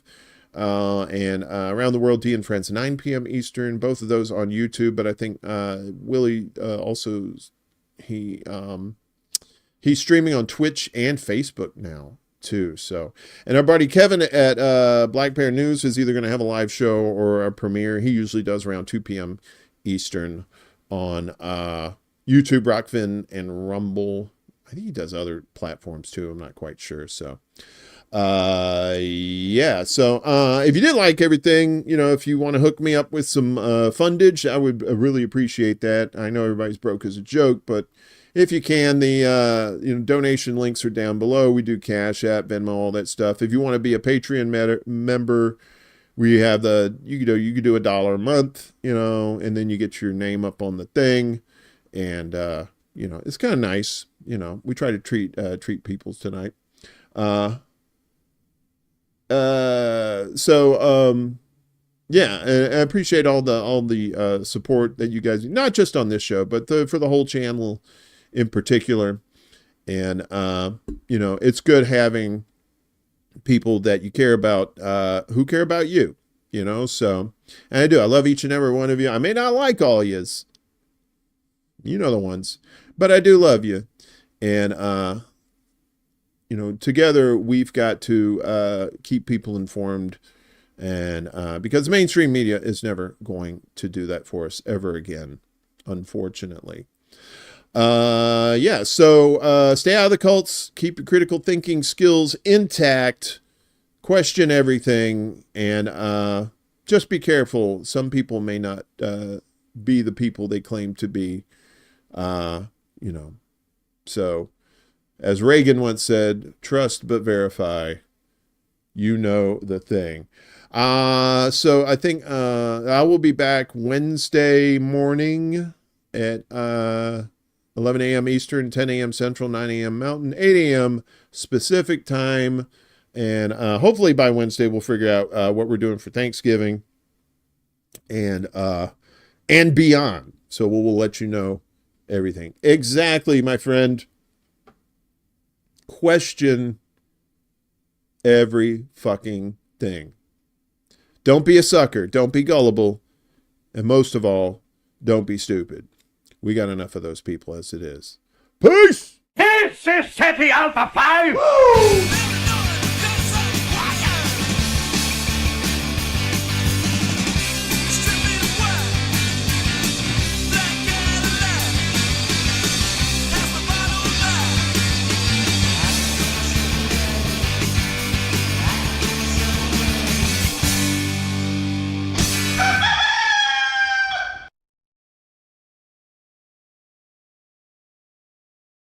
soon.